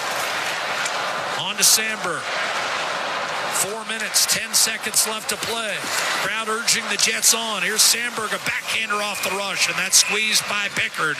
His 39th save of the night keeps Edmonton's lead at 2-1. We'll come right back with a frenetic finish. Third period, late, and Edmonton leading by a goal on the road at the Canada Life Center. This is Ford Dealers NHL Hockey, the Oilers Radio Network. Celebrating 70 years in the signage industry, William Huff Advertising is the most recognized name in the game. An in-house, one-stop shop for all of your design, print, and installation needs. William Huff provides quality graphic solutions for everyone. Here in our City of Champions and throughout the nation, they are the preferred signage partner entrusted by many of the biggest corporations, pro sports teams, and organizations to bring their identity to life. Recognize the name, get in the game. WilliamHuff.com. Can an energy provider make you feel carefree? We think so, because who doesn't like to be surrounded by good energy? Great rates, always. Gimmicks, never. Perks that reward your loyalty, and energy experts who know what's what. Carefree just feels good. Encore by EPCOR, your carefree electricity and natural gas provider.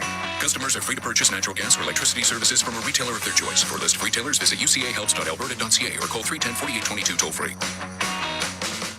Bloom Benefits offers amazing coverage that even the toughest hockey players can get behind. With excellent coverage, they offer things like massage. You want to go? Counseling services. Let's go! Dental coverage. That was not offside. And eye exams. With custom health coverage for any group of any size, Bloom Benefits make every team better, stronger, and healthier. Plans start from just $54 a month. Rethink your benefits today at bloombenefits.ca. Listen on air, online, and on the Radio Player Canada app. This is the Oilers Radio Network. Calvin Pickard with his second most saves as an Oiler tonight, now in his third year. He has 38 officially, so they've changed the shot clock a bit. 4:08 to go, 4:08 separating him from a much-needed win on the road in Winnipeg. 2-1 our score off the draw. Backhander sifted wide by Kyle Connor. Jets trip, Max Jones, and Jack Roslovic with the goals for Edmonton. Here's Kyle Connor rolling in from the right circle. A quick shot snapped on net, and Pickard makes yet another save. Hoisted up in the air by Henrique. Settled down by Scheifele with 3:40 to go, and in the next shift or two, we'll start keeping an eye on Connor Hellebuck. Morrissey sends it in deep. Jets lost in the waning seconds against Minnesota the other night. They've given up 7 goals with the goaltender pulled. Now they're going to be in a reverse situation, chasing the game as they have ever since Edmonton scored off a turnover by Logan Stanley. Puck wrestled free from Scheifele by Hyman. Nugent Hopkins gives it back to him, and a snapshot by Hyman ends up on the plexi. High and wide. Stastny down low. Nugent Hopkins to Hyman with McDavid waiting in the slot. Scheifele knifed it away and got it ahead for Morgan Barron, who's been terrific tonight for the Jets. He'll lead Pearson into the offensive zone. Less than 3 minutes on the game clock. Nugent Hopkins came up with a loose puck. Got it ahead for Hyman. Banged in deep. Hellebuck will settle it down. Jets reload. 2:40 left. Barron ran right into Podkolzin, who took the puck from him, then tried to find Draisaitl. Tipped away from Draisaitl, who was able to protect against Neil Pionk and Dylan Sandberg, who hacked it free. Bouchard to Ekholm, backdoor to Draisaitl, tried to slither one in front to Podkolzin, and that was broken up. Pionk took away a pass intended for Draisaitl, and it was cleared by Barron back towards center. Shoveled back the other way by Ekholm. Hellebuck in vain pleading for icing, and now we've hit the 2-minute mark. Third period. Jets presumably will make the change as they come up ice. Scheifele to Kyle Connor from the red line. Hellebuck poised to head for the bench. He does. Take it away. And Hellebuck heads right back toward the pipes with McDavid on the puck. Nurse looks up and from center ice shoots it in. Hellebuck still trapped. Will hand off to Morrissey. Through the middle, Scheifele. Minute 45 to go. Hellebuck to the bench. Extra attacker on. 6-on-5. Edmonton protecting a 2-1 lead. McDavid with a turnover. Connor could not get a shot away. Brilliant defensive play by Hyman. He shoots toward the empty net and just missed. It'll be icing against the Oilers, and with 90 seconds to go, it looks like Scott Arniel and Davis Payne are inclined to use their timeout here. The dry erase board is out. We'll see what the Jets elect to do. 6-on-5, 90 seconds to play. Edmonton 2, Winnipeg 1. And there's the timeout. Calvin Pickard, 39 saves. His most as an Oiler, Bob, you'll recall, came in that weird game in Pittsburgh where he had 41 stops but didn't get credit for the whitewash because he had to leave the game for a minute 16. Remember, Skinner and Pickard kind of traded scenarios where they could have had shutouts but had to leave the game briefly. Glad you remember that because I forgot that one. Well, he had 41 stops. He has been terrific. What's Edmonton talking about right now? Okay, what happens if you lose the draw? That's one of the things that they're going to be talking about right now. They got to go in and crash in and support McDavid on the face-off here. Are you surprised it's McDavid? Well, it's an icing call. There's no option. You got McDavid and Nugent Hopkins out there. Winnipeg took a timeout. All right, so now you can have Leon if you want. Or if the other team takes a timeout, I think you can't switch. You cannot change it. You can't switch. You get to obviously get the breather, but you can't switch because the other team took the timeout. So McDavid on the face-off here against Jonathan Toews. McDavid's out there as a refresher with Stastny, Nurse, Toews is at 62%, Jack. But McDavid comes up with a draw and sprints for the empty net. Hyman from center shoots and scores. And the Edmonton Oilers extend to a 3-1 lead with a minute 23 to go. And that'll keep McDavid's point streak alive as he sets Hyman up for an empty netter. That's 9 goals in the last 10 games for Hyman. And the Oilers up 2 with barely a minute left. Well, it comes down to a face-off win against one of the league's best. I mean, he just beat a guy at 62% in the face-offs, Connor McDavid. And the Oilers got puck possession, and Hyman made sure of it. So the empty netter will bring Hellebuck back between the hashes. The Oilers, meanwhile, go with Draisaitl, Janmark, and Henrique to finish. Draisaitl loses the faceoff, chipped in by Connor, and Hellebuck heads for the bench. Net empty as we come up on a minute. Scheifele centering pass, nearly picked off by Janmark, held in by Morrissey. Scheifele put it behind the net. Bouchard able to disrupt the cycle. Centering pass, Morrissey a shot. Tipped just wide by Scheifele. Rebound, Velarde. And Connor keep it alive. Velarde, one whack at it. Pickard another save. Rebound, Scheifele.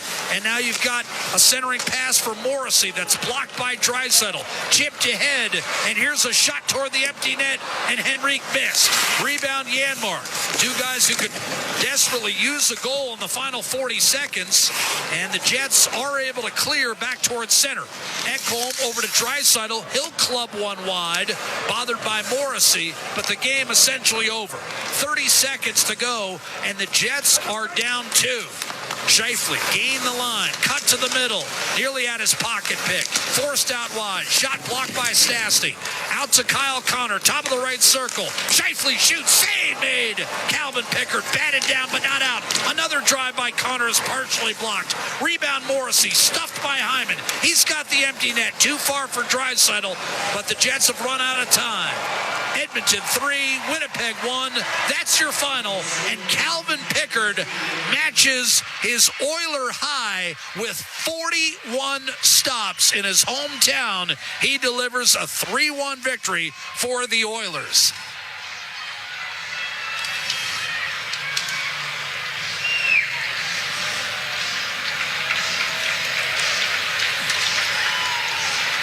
Edmonton 3, Winnipeg 1. Zach Hyman, an empty netter to seal it.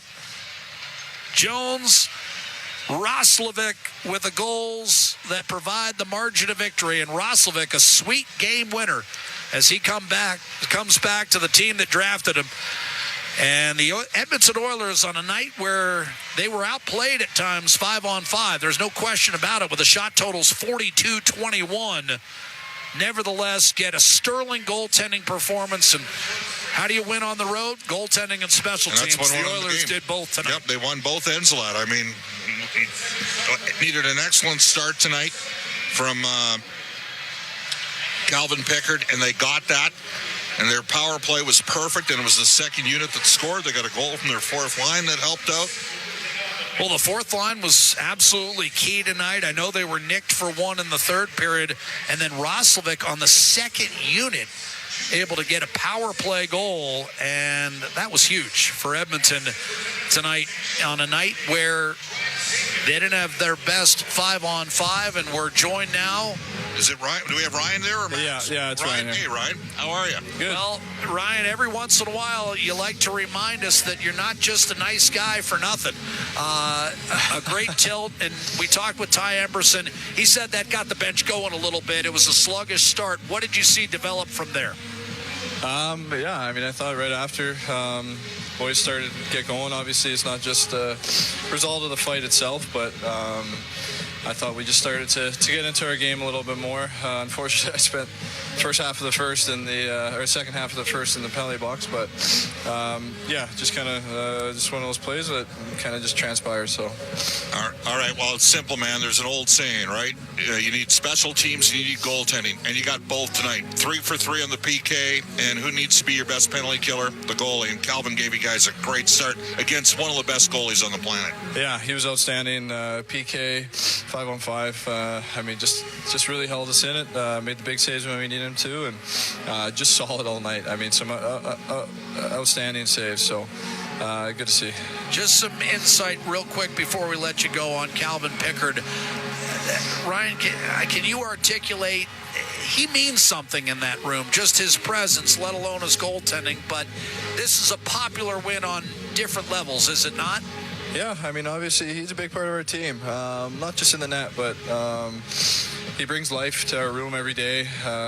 He brings positivity and gets guys laughing. So he's definitely a big part of our team off the ice too. But obviously to see him put a 4-0-1 officially. Am I being too generous? I don't know if you're counting tonight, but it was pretty. I'm counting tonight. You walked right through a pretty good shot and landed 2 of your own. You fought like an Alberta guy. Well, I've been there. I've been in Alberta long enough, so it should be. Thanks, dude. All right, thanks, guys. All right. He thinks I'm too generous with his record.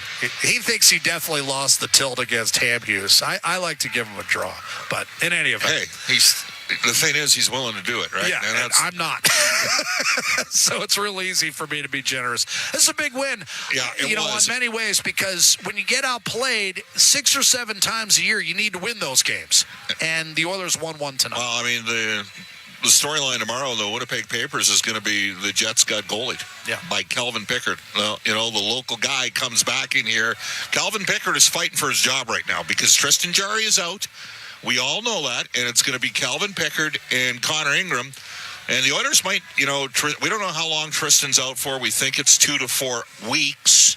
2 to 4 weeks. But I don't see the Edmonton Oilers carrying 3 goalies. No, and so we've got a battle here, and Ingram's given them 3 really good it's 4 straight quality starts in a row from the Oilers netminders, and it's part of the reason why they gone 3-1. And then when you I thought Pickard was good in Minnesota. So did I. Yeah. I mean, you could stretch that a little bit further. Yeah, and but you just take a look at it here, and they found it like Winnipeg tonight looked like a team that had been outscored by Connor McDavid in the month of December.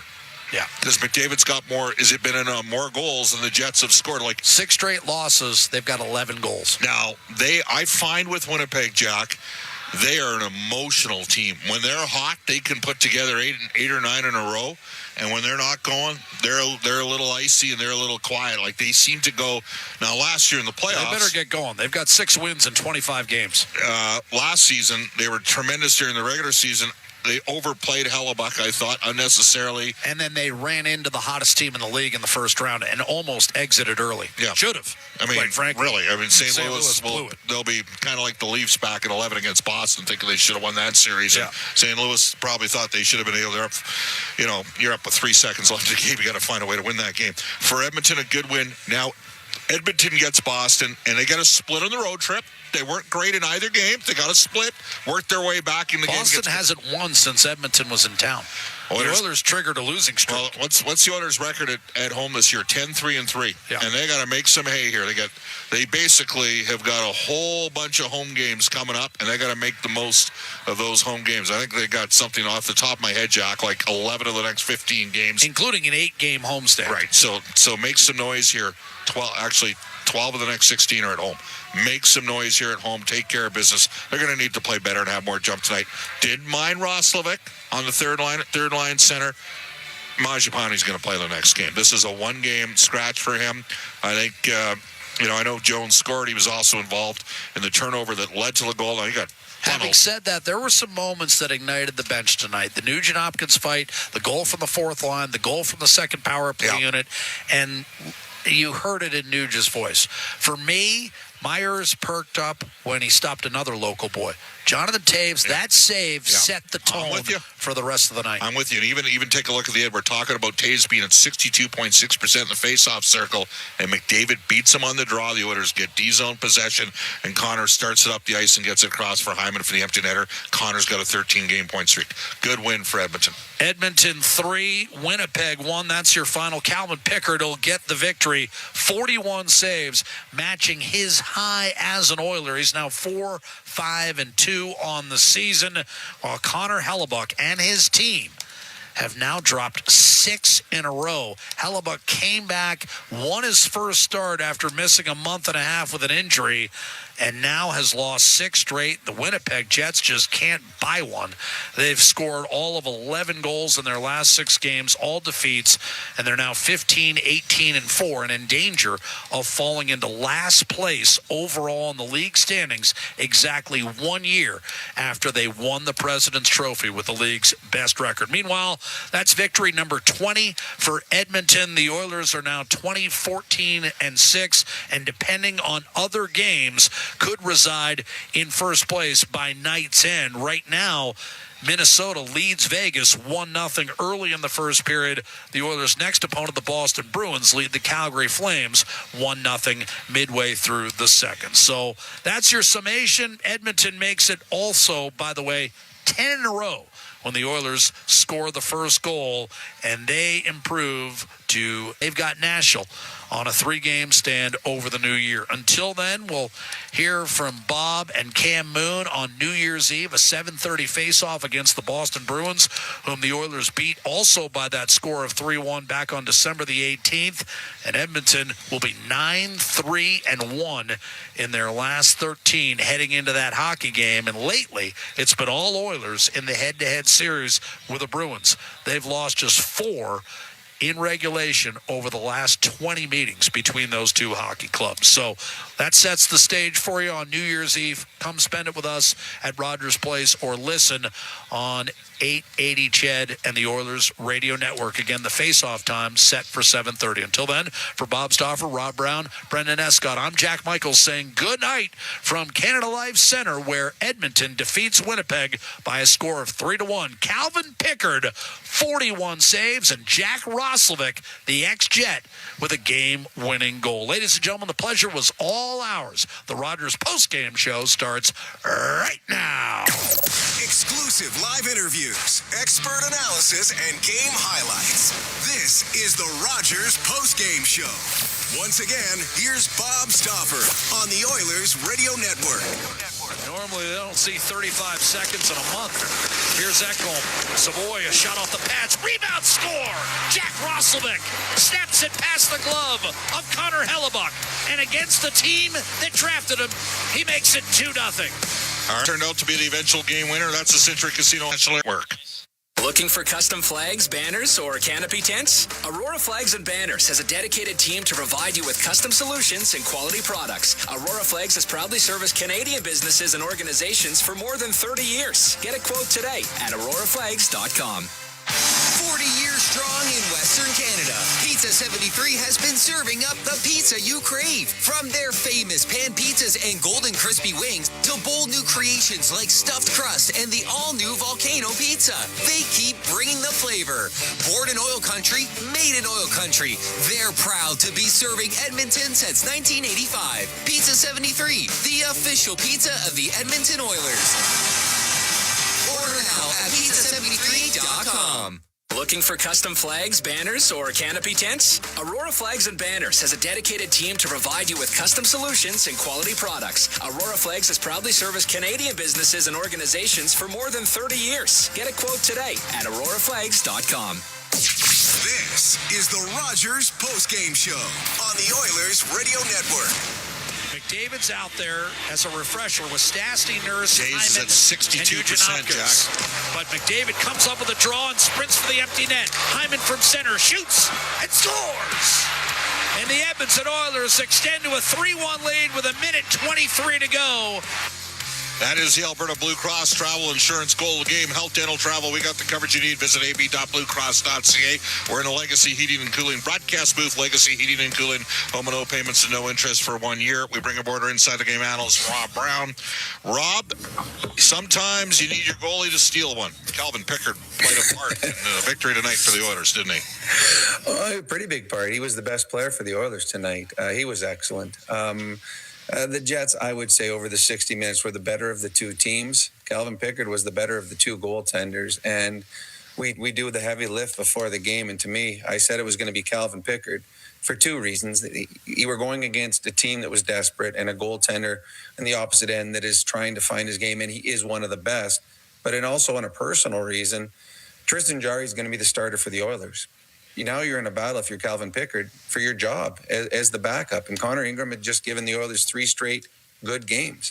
Calvin Pickard needed a good start. And not only did he get a good start, he got a great start. Calvin Pickard was the reason that the Oilers won this hockey game, and good for him and good for the Oilers. All right. The second power play unit gets the eventual game winner. Jack Roslovic comes back here, plays a lot at center, but sniped one home. Jack Roslovic last year led the Carolina Hurricanes in 5v5 points, and the Oilers played him as a third-line center tonight. Of course, he's a right shot. What do you think? They put Savoy with Roslovic, and I think those two guys have got a little bit of a connectivity. They've combined for at least, off the top of my head, one overtime winner against the Flyers. But what do you think of Roslovic's performance tonight?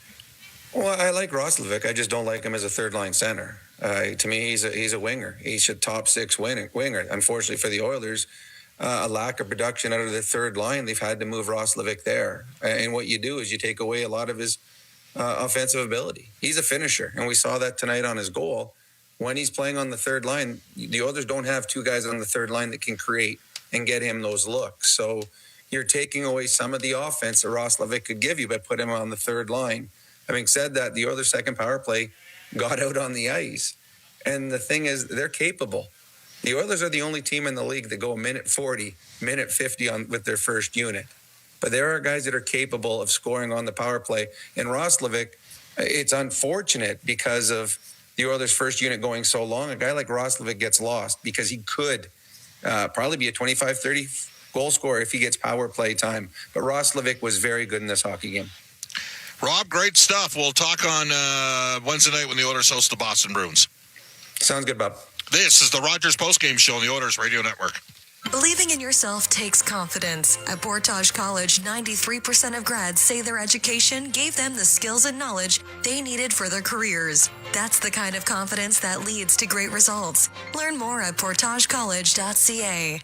Did you know that there are 9 Napa Auto Parts stores serving the greater Edmonton area and have been doing so for more than 50 years? Since Napa first opened in Edmonton, the community has grown and vehicles have changed, but you can always trust Napa Auto Parts to provide you with the expert know-how and the best vehicle parts. And if that isn't enough, every time you visit a Napa Auto Parts store when you present your AMA card, you receive an additional 10% discount on all retail parts and accessories. Visit your local Napa Auto Parts store for more offers and expert know-how. Napa Auto Parts is a proud fan of the Edmonton Oilers. Wherever Canadians raise a glass, you'll find Molson. There's a good reason for that. When you've been in Canada for over 230 years, you get around in the cups and fridges of Canadians, generation after generation. Molson has a beer for everyone. So raise a glass or cup or whatever you pour your Molson in, because it doesn't matter what it's in. It matters where it's from. Canadian, export, ultra, excel, Molson. Everyone in. Must be legal drinking age. Believing in yourself takes confidence. At Portage College, 93% of grads say their education gave them the skills and knowledge they needed for their careers. That's the kind of confidence that leads to great results. Learn more at portagecollege.ca. You're tuned in to the Rogers Postgame Show on the official voice of the Edmonton Oilers, 880 CHAD, and on the Oilers Radio Network. Let's go to the Smart Play of the Game, brought to you by Catelli Smart Pasta with the all-natural ingredients. It's a smart move for your next meal. Look for the all-natural ingredients flag on the box the next time you shop. We'll give it to Ryan Nugent-Hopkins. His team is lacking a little juice. He got him going with a spirited tilt with Neil Pionk. Out-of-town scoreboard brought to you by Pizza 73, official pizza of the Edmonton Oilers. A goal and assist for Quinn Hudson on Saturday night, but the Bakersfield Condors lost 5-2. To San Diego. It will be Coachella Valley, Bakersfield visiting them to close out the 2025 part of the 25-26 season on Wednesday night. Edmonton Oil Kings are in Lethbridge tomorrow night. They beat the Hurricanes 5-2 on Sunday. And also beat Red Deer by a score of 3-2. Around the National Hockey League for Pizza 73, the out-of-town scoreboard. Pizza 73, the official pizza of the Edmonton Oilers. No score first period. Vancouver and Seattle. Florida 5-3 victory over the Washington Capitals. Hurricanes win 3-2 in overtime over the Rangers. Blue Jackets take care of business, beat the Senators by a score of 4-1. Boston is up. Andrew Peeke, the goal scorer. They lead the Flames 1-0 in the second period. Minnesota 1-0 lead on Vegas in the second period. No score that's in the first period, rather. No score first period. Sharks and the Ducks. The Predators and Mammoth are tied at 2 in the second. The Kings and Avalanche are tied at 1 in the second. Corey Perry has his 8th goal here. Buffalo's going for their 9th straight win. They're up 3-2 over St. Louis. About 5 minutes left in the third. Zach Benson with the go-ahead goal. Team Canada leading Denmark by a score of 5-1. It is not close. It's been all Team Canada. This is the Rogers Postgame. That's at the World Junior Championship. Rogers Postgame Show on the Oilers Radio Network. Experience the exciting casino action at 3 Century Casino locations. Edmonton, St. Albert, and Century Mile. Dine at one of their amazing restaurants featuring daily specials. Take in the ultimate game day experience at Selly Sports Bar and Lounge. Check out the best in live entertainment at any amazing location. Plus, enjoy a great selection of casino gaming options and off-track betting. Feel the thrill of live horse racing at Century Mile Racetrack. Don't miss a second of the action at Century Casino.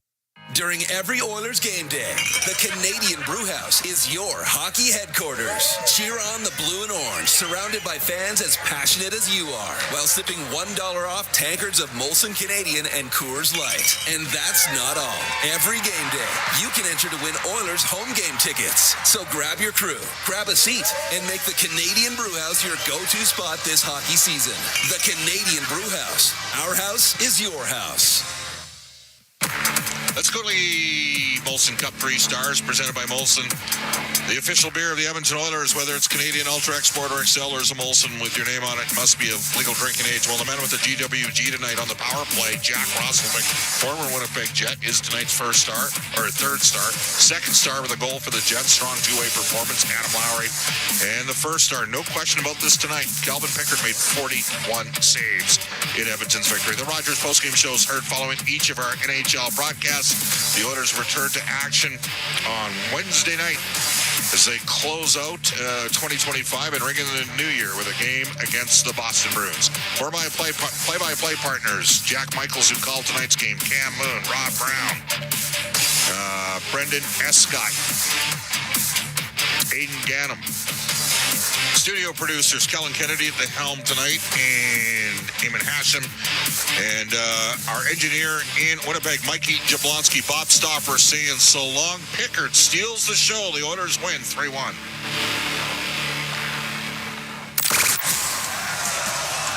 The Rogers Postgame Show is heard following each of our NHL broadcasts. Portions of this exclusive broadcast are brought to you by Ford, official partner of the Edmonton Oilers. Ready, set, Ford. Molson, official beer of the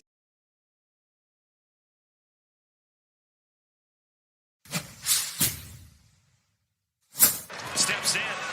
He's a Lone Ranger. They're changing are the Jets. Sandbergen back of the goal. In front. Oh, Pickard said no on Jonathan Taves. 3-game road trip in Detroit on Wednesday. Out of the corner, Pearson, a sharp shot, bodied down by Pickard. He got the rebound, too, off Lowry. It's who they're out against. Nice shift there for the Jets. Good penetration by Ryan Nugent-Hopkins. He's saddled up by Neil Pionk. Hyman off the paddle of Hellebuck with McDavid on the doorstep and an altercation. Captain's going at it. Lowry and McDavid exchanging words coming off the ice. Oh, you're right in the middle of it down there. Oh, yeah. Jones to the slot with a shot stopped and recovered by Hellebuck. Morrissey is wide open. He'll walk the line. Scheifele gives it back. One-timer, Connor stopped by Pickard. Across it goes. Bouchard cleaned it up. Connor again. Nyquist at the goal line off a stick. Velarde, Scheifele whips it across. Reset by Kyle Connor. Through the slot. Hammered off Pickard by Scheifele.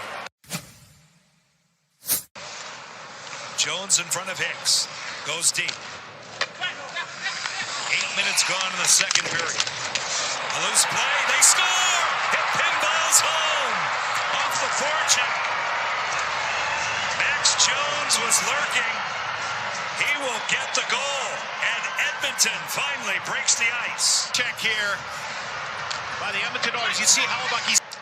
And surprise Stanley. Here's Stanley's got his head up. He's in a good position. But he tries to make a play. And right there is Jones. Probably going to look for it again.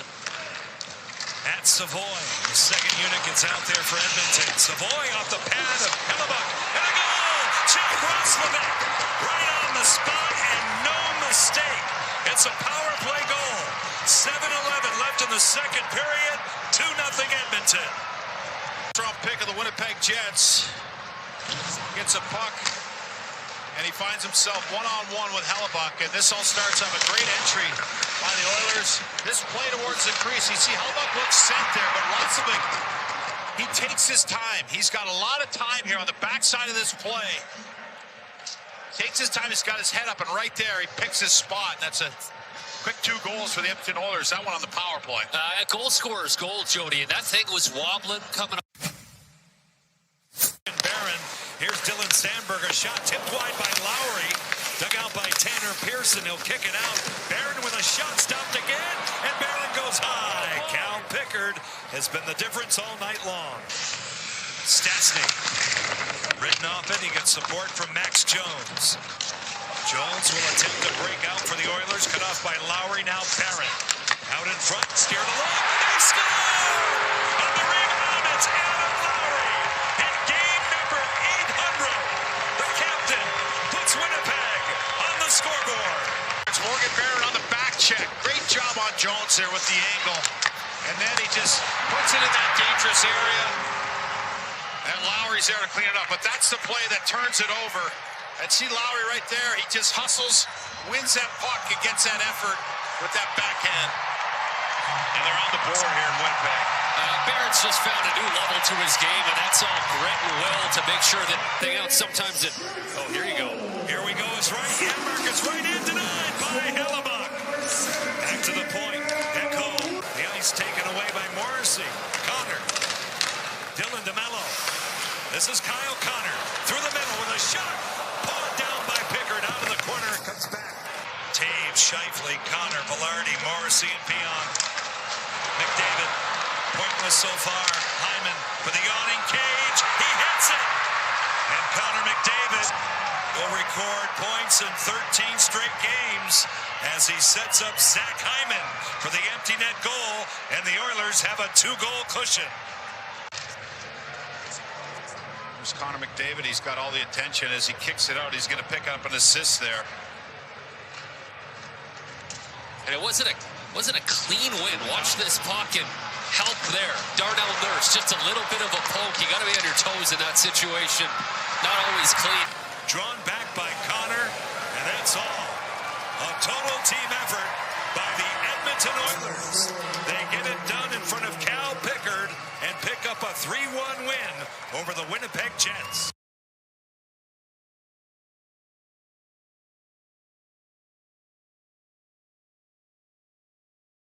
Taves, Scheifele, Connor, Velarde, Morrissey, and Pion.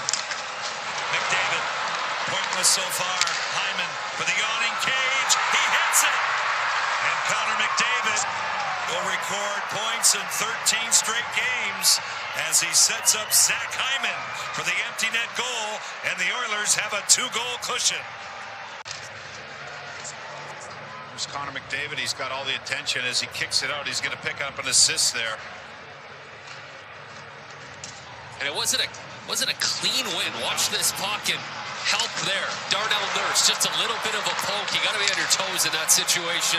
Not always clean.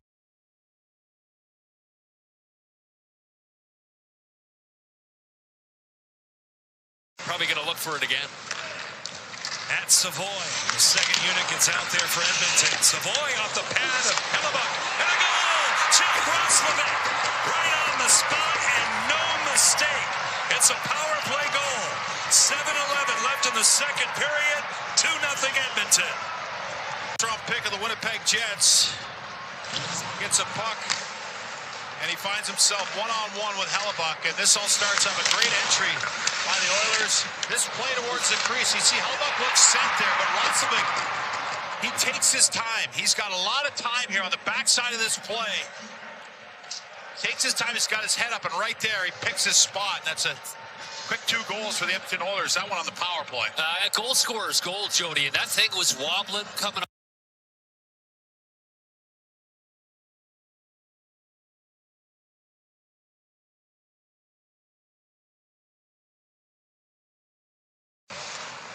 Jones in front of Hicks. Goes deep. 8 minutes gone in the second period. A loose play, they score! It pinballs home! Off the forecheck. Max Jones was lurking. He will get the goal, and Edmonton finally breaks the ice. Check here by the Edmonton Oilers. You see Hellebuck, he sets that up, and as Stanley thinks he's going to get comfortable back there, he gets challenged by Lazar. Lazar just kept his speed and surprised Stanley. Here's Stanley's got his head up. He's in a good position, but he tries to make a play, and right there is Jones.